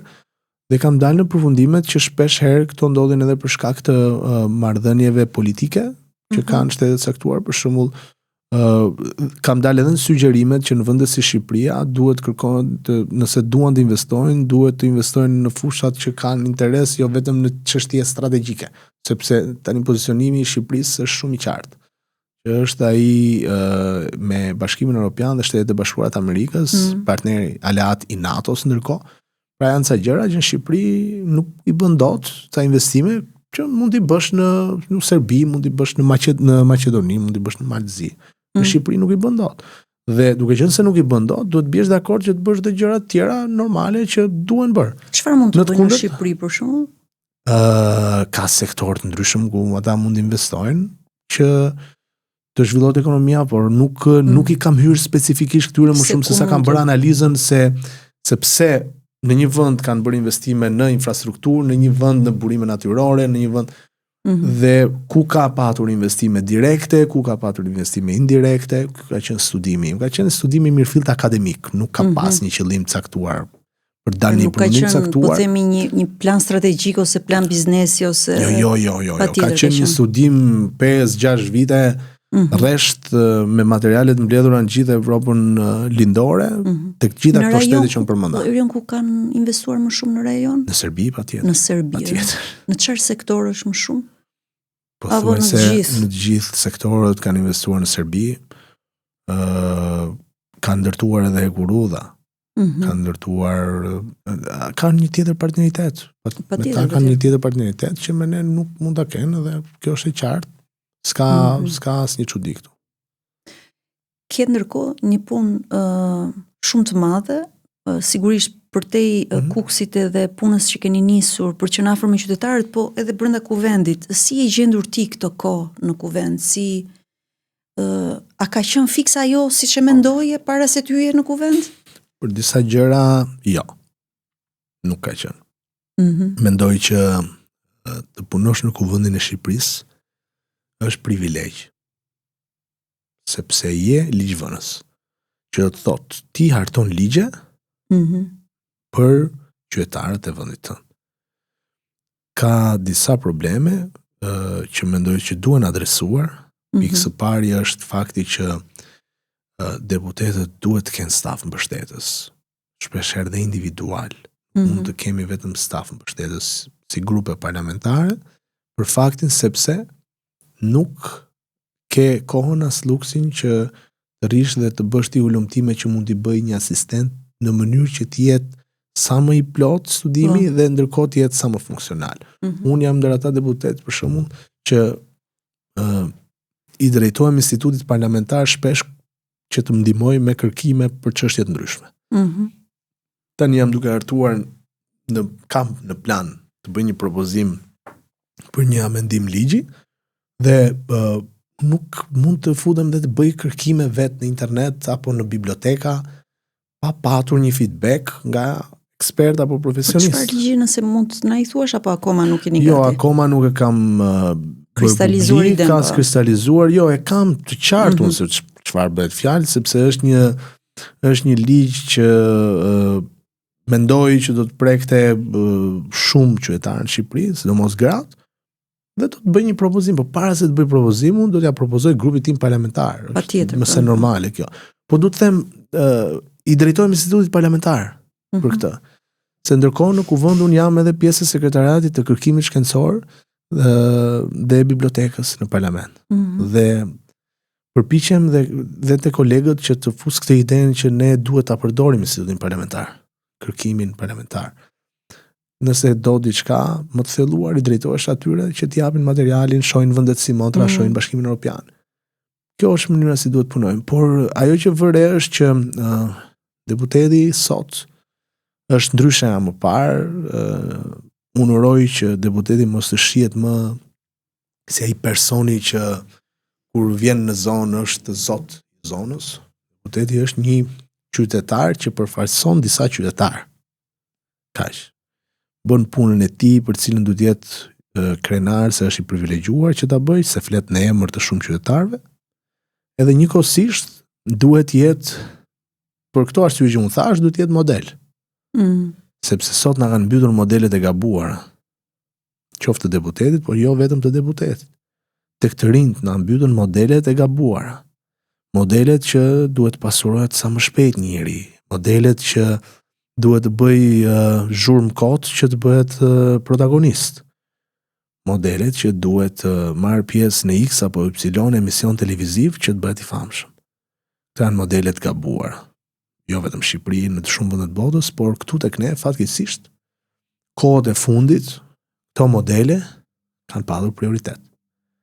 Dhe janë të shumt në realitetin shoqëror shqiptar.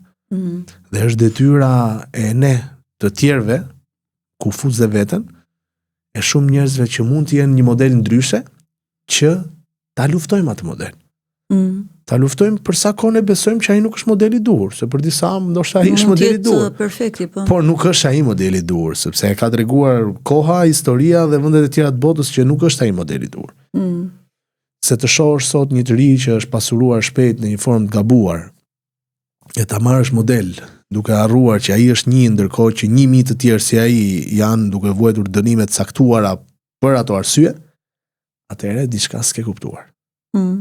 Ti sheh vetëm atë, se nuk e ku i sheh ata të tjerët sepse janë dënuar. Po. Kështu që këto janë modelet që duhen ndryshuar, siç po ndryshon modeli i deputetit.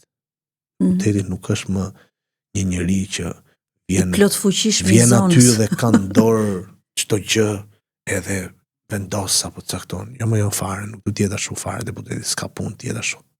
Unë se kam parë ndonjëherë ashtu deputet, as do jem ndonjëherë. Por duhet jetë përfaqësues i denj.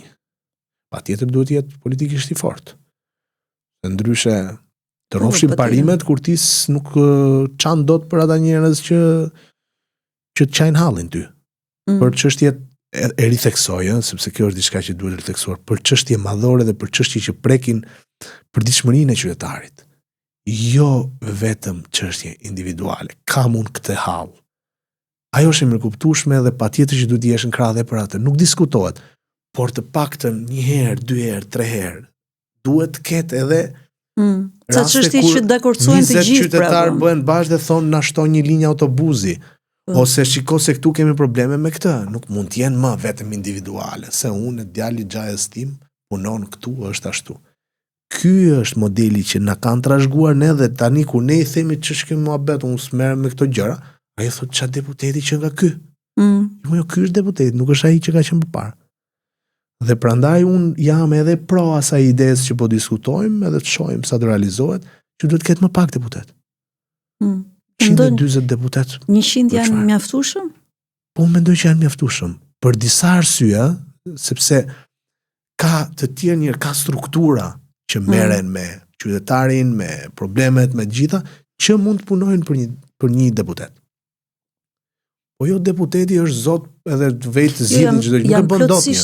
Me këtë që përshkruan dhe që po tregon dhe këtë këndvështrim që ti ke dhe edhe unë dakordsohem, po çështja është që ky model që ti po artikulon shkon përkundër disa modeleve që i ke tashmë aty. Për shembull, kam pasur këtu zonjën Ina Shupa dhe i kam thënë specifikisht që mënyra se si komunikoni aty brenda kuvendit është model për gjithë të rinj që ju shohin. Është model edhe për ata fëmijë që nesër kanë predispozitën për të fituar prirje bullizimi, po themi.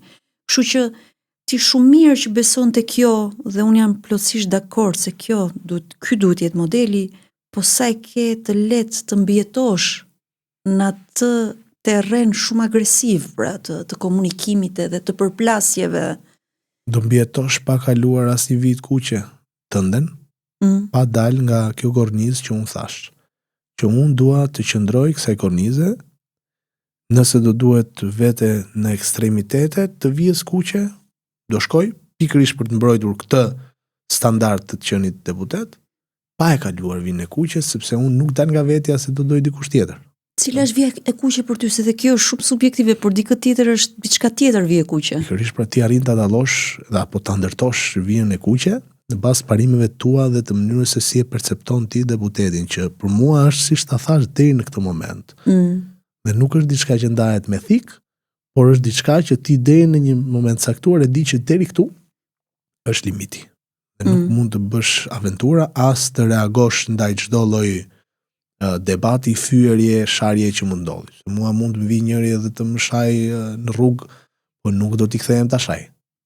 As nuk do ta godas, se nuk jam çmendur.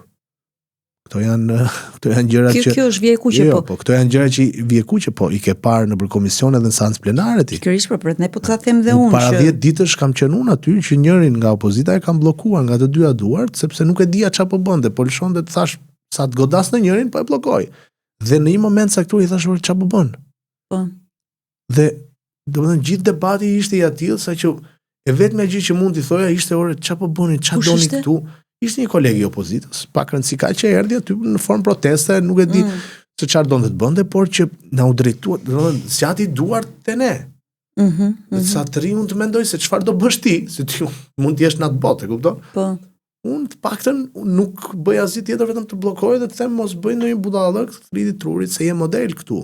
Ku je përfaqësues i qytetarëve, nuk ke ardhur këtu, tu ke ardhur për të përballë me ide. Për forcë ke boks, ke sporte të tjera që janë për të treguar një lloj aftësie tënde në dy luftim, që nga Rome lashtë, po jo për këtë. Për këtë si jemi këtu. Kështu që unë mendoj që deputeti duhet të ketë ato linja të qarta që i ka në shumicën e botës perëndimore. Shpresoj që ta mendojnë kështu të gjithë si ty, edhe nëse do shkojë numri 100, se nuk është çështje numri, është më shumë se sa çështje me çfarë kauzash. Ta mbyllim me këtë pyetjen e fundit, se e shoh që po shikon telefonin, jam e sigurt që janë duke të shkruar. Thjesht dua të shoh që mos të më kaloj diçka e rëndësishme pa e parë shumë gjatë, por e kam bllokuar telefonin. Cilat janë kauzat që do merresh specifikisht? Të kam ndjekur me çështjen e pronave, ke folur, po ashtu me çështjen e sigurimit të drejtës për të qenë në çështje gjyqësore ose në procese. Unë merrem me atë çështje që has kur shkel diku. Pra nëse unë shkoj në një zonë dhe më hapin çështjen e pronave, unë do merrem me çështjen e pronave. Pra nuk e bëj për sport këtë punë, as se kam një simpati apo kam ndonjë inat me një institucion. Pra në varësi të asaj që të del në terren. Çfarë më del në terren. Nëse nuk më del në terren, unë nuk jam marrë me gjëra që nuk më kanë dalë në terren. Apo nëse shoh që ka diçka që mund të përmirësohet nëpërmjet një ligji, projekt ligji më radh, po mund ta bësh, edhe pa ta thënë dikush në terren. Por dikush ta thot, në një moment diku o e prek o dikush ta thot. Nuk është se ti del edhe fillon me shpatë dhe ke bërë një listë se çfarë do bësh ti tani. Ajo është tjetër gjë. Ndërkohë që ne nuk na del koha të merremi me ato që na thon. Sepse qytetarët në drejt kanë kërkesat e tyre. Ka raste që kanë dhe dezinformim. Dhe e thash dhe çfarë, për shembull, kanë probleme me pronë. Një rast, një pallat në Tiranë, 8-9 kate pallat. Nuk ka certifikat pronësie, sepse është ndërtuar në 2003, ndaj personi që ka ndërtuar në fund ka bërë dhe një kat shtesë ose ka bërë diçka, ka dalë nga programi. Po. Nuk ja kanë dhënë. Ka bërë aplikim për legalizim ai. Dhe duke qenë se po e vuanin këta qytetarë për 20 vite këtë gjë, Agjencia Shtetërore e Kadastrës i ka dhënë drejt qytetarëve dhe i ka thënë ju do kalojmë një nga një tani procedurat që ju të pajiseni me certifikat pronësie. Në këtë moment ky zotëria që ka pallatin ka thënë jo, s'funksionon kështu, kjo është e padrejtë, unë do ta çoj në gjyq. E ka çuar në gjyq, vendimi shkallës parë i ka dhënë drejt qytetarëve, ASHK-s, për qytetarë në favor qytetarëve, dhe tani është në pritje sepse ka çuar në apel. Atëherë, në këtë rast qytetarët më thonë mua, çfarë do bëhet me ne se jemi pa certifikat? ty nuk ta ka në këtë moment fajin ASHK-ja. Sepse ASHK-ja po t'jep drejt, ndërkohë që ai të ka çuar në gjykat. Ajo që ne mund të bëjmë tani dhe që kemi bërë është që ju do bëni një peticion ose një ankesë ku thoni që ju lutem i drejtoheni gjykatës edhe nëpërmjet meje si përfaqësuesi juaj, merreni me prioritet këtë gjë se jemi 40 familje që po na cënohet e drejta. Vetëm merreni me prioritet. Çështja është gjykat, nuk merret më njëri, janë pushtete ndara këto. Atëherë këtu ka paqartësi se thon, na la shteti pa certifikat, nuk të la shteti pa certifikat. Po, është koncepti tjetër i gabuar që shpeshherë i bëjmë bisht faktit që është bërë në 2002-shin dhe nuk kam qenë unë në 2000, ose është bërë në 2007-ën, s'kam qenë unë në 2007-ën. Çfarë do të thënë s'kam qenë unë? Shteti është shteti. Dhe është një koncept që nuk ndahet se kush e drejton pushtetin. Dhe ne këtë e kemi bërë gjithmonë këtë gabim. Fatkeqësisht sepse ky është realiteti. Siç u them sot kolegëve të mi të opozitës, them, po çfarë qëllimi keni? Dakor, protesta është e drejta juaj kushtetuese. Po polici pse e gjun me molotov? Polici nuk është i imi. Polici është i shtetit. Është i të gjithëve. Nesër, nëse vjen dikush tjetër në pushtet mas 10-20 vitesh se këta kështu si kanë nisë tani, nuk shoh gjë në Terezimet, po nëse, kjo është mohabet tjetër. Mas 20 vitesh vjen dikush në pushtet. Ai polic është i shtetit. Nuk ndron ngjyrën e uniformës. Kjo është një gjë që duhet kuptuar, më përfaqësuesit e shtetit janë përfaqësues të gjithë. Ti s'mundet që ta tani se sa është përdorur politikisht policia, kemi gjithë këto vite që ne e dimë Erion, është më fal. Përdorur shumë politikisht dhe policia që vjen në protestë që të del aty përballë, çfarë fajt ka aty? Jo, s'ka diskutim. Për problemet politike që ti ke. Ke të drejtë këtu, por janë bërë problemet aq mullar sa s'di nga ta marrësh dhe nga ta nisësh. Po pas se kemi qenë fush me lule dhe tani janë bërë mullar. Po të lutem tani. Nuk kemi qenë fush me lule. Kemi qenë katastrofë dhe kemi probleme që duhet i zgjidhim. Po kemi qenë katastrofë. Po si nuk ka mirakull se mos kemi bërë më katastrofë se s'kemi qenë. Po ulëm mendoje 5 minuta. Shiko. Si kemi qenë, gavim dhe pastaj bëjmë një analizë. Kjo nuk e di se sa ka ndikuar, ta them unë analizën e zhvillimeve të fundit, sepse kam gjithmonë edhe debatin me kolegët e mi. Edhe më thonë, çfarë merresh ti me showbiz? Mos zotritëm. Reality show nuk janë showbiz. Janë treguesi i nivelit se ku kemi shkuar ne si shoqëri. Dhe këtu unë ka vetëm një dyshim, sa ndikon, sa ka financuar politika që ne të na mpihet truri. Sepse po ti shikosh, shoqëria jon është në radhë për të blerë paketa Big Brotheri, ferma VIP, çfarë janë gjithë to reality show. Po, ky është degradim, mendoj unë. Ky është kërkesë e tregut, pra. Po dakord, po shiko, edhe në rinin time. Ofroti një emision dhe unë për biblioteka dhe për libra, shikoj sa do ta shohin. E di që ka. Nuk e shohin fare. Atëherë pse? Po ke rastin, po themi, e emisionit Elsa Demos që e ka pasur fantastik. E di më shumë. Apo gazetarë të tjerë që bëjnë gjëra cilësore. Po këtë e ka fajin politika? Po politikës si intereson kjo gjë. Pse? Do kënaqet sa njerëz. Por çfarë? Se do vinë dhe zgjedhje vendore pas vitin tjetër kur i bie. Pse do ta lidhësh çdo gjë me politikën? Patjetër që është shumë e lidhur me politikën. Nuk besoj që është shumë e lidhur me politikën. Është shumë e lidhur. Sepse e di pse nuk është e lidhur me politikën? Sepse këto modele, me këto emisione, ne i kemi të gjitha të huazuara. Jo, s'ka di, unë po them se krijoj modelet, jo. Nuk po them se krijoj politika këto modele. Janë diçka që ti më hyn pastaj analizës, a janë në favor apo s'janë në favor. Po janë shumë në politika favor. Këtu s'kan diku fare. Se janë shumë në favor, sepse politikës në radh parë intereson t'u shkoj vëmendja njerëzve në sa gjëra si u fut ky personazh, doli ky personazh, se duke pasur vëmendjen këtu ne nuk e kemi vëmendjen aty te salla juaj e kuvendit kur kaloni ato projekt ligjet. Ato buxhetet që i kaloni dhe i votoni shpejt dhe s'merret vesh asnjë gjë se ne. Se më përpara do të marr vesh dhe ne tani i kemi prishur. Po patjetër nuk po unë them si duhet të jetë tani, se unë nuk po them se ka qenë më mirë. Tani është më transparente se kurdo herë tjetër. Është bërë një mishmash, jam e bindur për këtë dhe e ke aksesin për çdo informacion që do ti. Të gjithë. Se çfarë kalojmë, se çfarë votojmë, se çfarë diskutojmë. Ne jemi ndër të paktat vende në botë që jemi live edhe në komisione. E diti, ishte një deputet anglez një ditë vizit dhe më tha, po në komisione si arrinin shpeshherë që të bini dakord për këto. I thash unë, po ne në shumicën e rasteve fatkeqësisht nuk biem dakord për ca gjëra, si ka dhe polarizim, i thash. Besoj që ka raste kur bie dakord për diçka që është në të mirë qytetarëve. Thash, po, patjetër ka plot projekt rezoluta që votohen apo diskutohen dhe bie dakord. Por i thash, është vështirë sepse duke qenë se jemi live, i thash gjithkohës qytetari mund t'ja marrë për tërë, sidomos opozitës, thotë shik ta u bën palë, ndërkohë që nuk është punë palë, ajo është çështje interesi qytetar. Pse më tha mua, ju jeni live gjatë gjithkohës apo vetëm kur votoni? Thash, ne jemi nga fillimi deri në fund. 2 orë, 4 orë. Që pa imagjinueshme, më tha. Si mund të jesh ti live 4 orë në komision? Në komision ti punon. Ti live në seancë plenare. Por në komision me 14 veta, që ka një komision, apo 15 veta, ti punon. Pra ti aty diskuton në detaje gjërat. Aty mbahet proces verbal, të cilin ne javën pasardhëse e shohim, e kontrollojmë dhe e miratojmë, se unë mund të kem thënë një gjë dhe ti ke shkruar një gjë tjetër. Pikërisht, dakord. Dhe ka një transparencë ekstreme. Dhe ç'është më e bukur dhe e kam përmendur këtë edhe në një vend tjetër, në faqen e webit të parlamentit, gjëja më e aksesueshme dhe më e thjeshtë për gjetur është sa paguhen këta deputet. Dhe asnjë gjë tjetër pothuajse nuk përditësohet përveç takimeve dhe pagës tonë. Kjo është ç'është. Shiko. Kjo është një tjetër nonsens për t'i dhënë një karakter caktuar, lutem, për t'i dhënë një karakter caktuar në deputetit.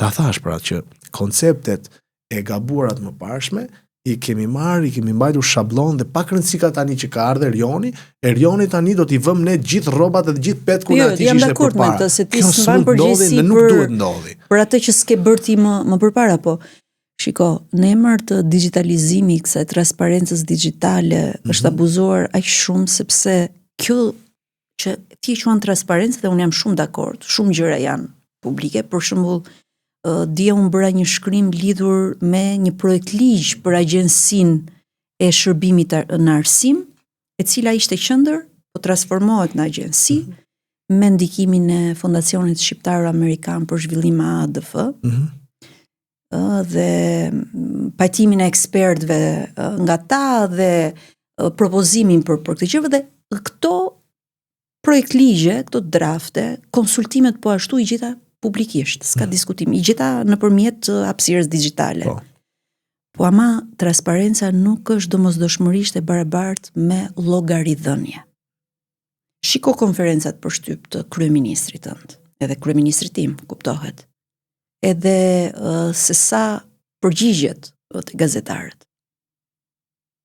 Mendoj që pra gjithmonë ka punë për t'u bërë dhe mendoj që kryeministri bën konferenca për shtyp në mënyrë të rregullt me gazetarët, i përgjigjet gazetarëve, unë nuk gjykoj fare as pyetjet e gazetarëve dhe as përgjigjet e kryeministrit, s'm takon mua ta bëj asnjë prej tyre. Në pozicion që edhe nuk e bën dot, në momentin që kryeministri thret një konferencë shtypi dhe e thret për të sqaruar opinionin publik, unë mendoj që aty ai është nisur me predispozitën për të dhënë informacion tek gazetarët, tek qytetarët, nëpërmjet sigurisht gazetarëve.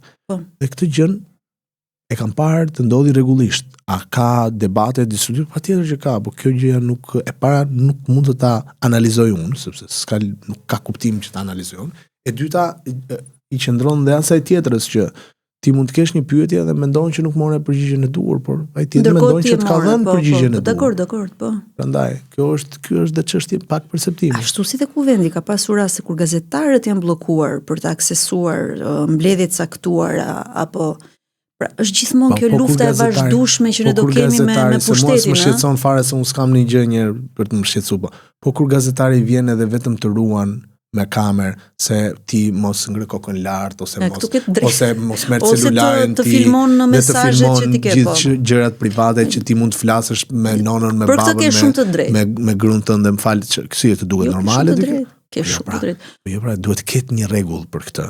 Nuk mundet që sa herë të kemi minimalisht dyshimin më të vogël t'i bihem qeverisë apo atyre që janë pushtet për diçka dhe ndërkohë që këtyre të tjerëve asnjëherë mos të thuhet asnjë fjalë. Kjo nuk është normale. Ju po na shkelni të drejtë, po çfarë të drejtë? Kush po ta shkel të drejtë, kush po të ndalon? Të gjitha transmetimet janë live.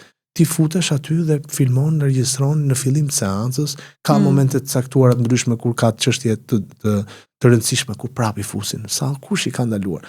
Ne nuk i refuzojmë asnjëherë. Unë dal aty, më kanë ndaluar media nga më të ndryshmet, media të cilat e kam ditur fare mirë që unë do t'i them një fjalë apo një fjali 45 sekonda dhe ai do ma pres në 5 dhe do ta ndërtoj si doj, se ai s'ka liri editoriale, ka 0.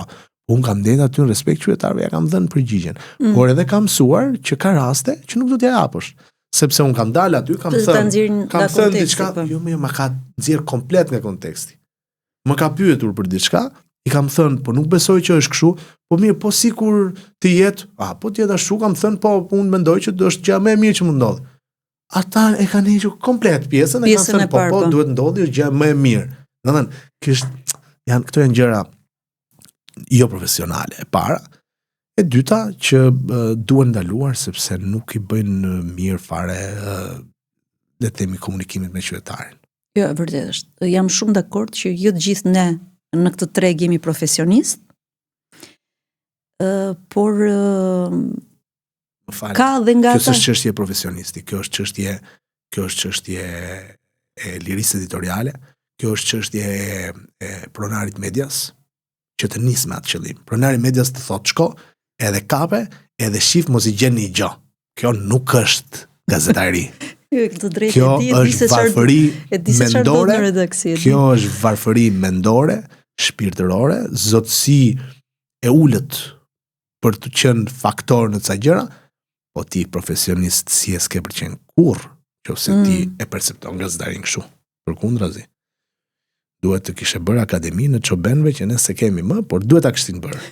Mos e kujto se s'dua të pyes më për ato që ne kujton akademi që duhet ta kish bërë, po. Po, Erion, falenderoj shumë edhe jo vetëm që na erdhe e që tregove mbi jetën tënde, po edhe për këtë të qenurit i drejt për drejt edhe në ato që mendon, edhe më pëlqen që edhe debatuam në ca momente. S'kam asnjë shqetësim që të jem drejt për drejt. Natyrisht duhet kuptosh që do mbash edhe pak faturën e vendimarrjeve që nuk kanë pasur të bëjnë me ty, por si thua, kanë të bëjnë me forcën politike që unë përfaqësoj dhe që unë nuk i bëj bisht, siç nuk duhet i bëjmë asaj të shtetit që thash më përpara. Të siguroj që sot u tregova shumë e butë në kritika. Nuk besoj që unë të shtyva ndaj asaj, por jo, vjen natyrshëm. Sepse praktikisht po të ishte dikush që kishte vite brenda kësaj force, natyrisht do të kisha krejtësisht një qasje tjetër. Do të bësh me mua pas disa vitesh, po unë uroj që mos ta bëj veten të atill që të ma bësh. Të shpresoj që kur të ftoj sërish të them po Erion i bëre 5 gjëra apo 6 gjëra apo 10 gjëra. Qëndrove atyre parimeve. I qëndrove. Të uroj shumë mbarësi. Faleminderit. Edhe për kritikat, unë jam shumë e vëmendshme te kritikat, që ju bën gazetarëve dhe ke shumë të drejtë. Ne jemi duke bërë një studim për dezinformimin, në fakt, me mbështetjen e jashtëzakonshme të autoritetit të mediave audiovizive dhe shohim në ekstremitet dezinformim në hapësirën digjitale, që lidhet shumë me këshilla false mbi shëndetin, ka një lloj fluksi edhe për interesa të caktuara. Për interesa private, patjetër që politika është mes tyre. Ashtu si nuk mendoj që edhe ky abuzimi mbi numrin e jashtëzakonshëm të portaleve që thuhet 900 etj nuk janë 900. Mund të jenë domene, sigurisht, por që ka dhe media profesioniste mes tyre. Patjetër, por që mbin disa si kërpudha dhe mund të thonë çfarë të duan pa e bazuar në asnjë gjë, edhe kjo është e vërtet. Ashtu si për të mos harruar, kam qenë krejtësisht kundër tendencës së disa pseudogazetarëve që bëjnë nga këto raportimet e pasarelave, si u vesh X deputete, si u vesh X deputet, sepse praktikisht ju nuk jeni aty për të gjykuar ne çfarë aftësie në stil keni, po jeni aty për të na shërbyer ne, dhe në momentin që unë si gazetar jap këtë model se si u vesh X apo Y-ni, fatkeqësisht kjo ndodh, por këtë nuk e bën gazetari. Pra edhe një herë unë e thash parë, kam kritika patjetër, por nuk e kam me gazetarët. Madje unë kam shumë miq gazetarë dhe mikesha, cilët kanë një punë shumë të vështirë, sidomos ata të terrenit. Por e bën ai që e zotron median. Dhe për më tepër e bën sepse ai do t'i hedh popullit të materialin që shikoti se veshin këta, çfarë do veshin, unë nuk e di, po janë ca gjëra që mund t'i bësh me dikë, po si bën dot me të gjithë, se me mua për shembull kaloj aty dhe nuk ka çam thot njeri as ça vesh, as si rri, as si flas, as ça kam aksesor. Dhe për sa kohë jam shumë i qartë për këtë, mua nuk më shqetëson. Por e shoh që mundohen të sforcohen të bëjnë lajm me çdo gjë. Kjo është e gabuar. Faleminderit që ishe në Gogo Pikal. Faleminderit ju për ftesën, ishte kënaqësi.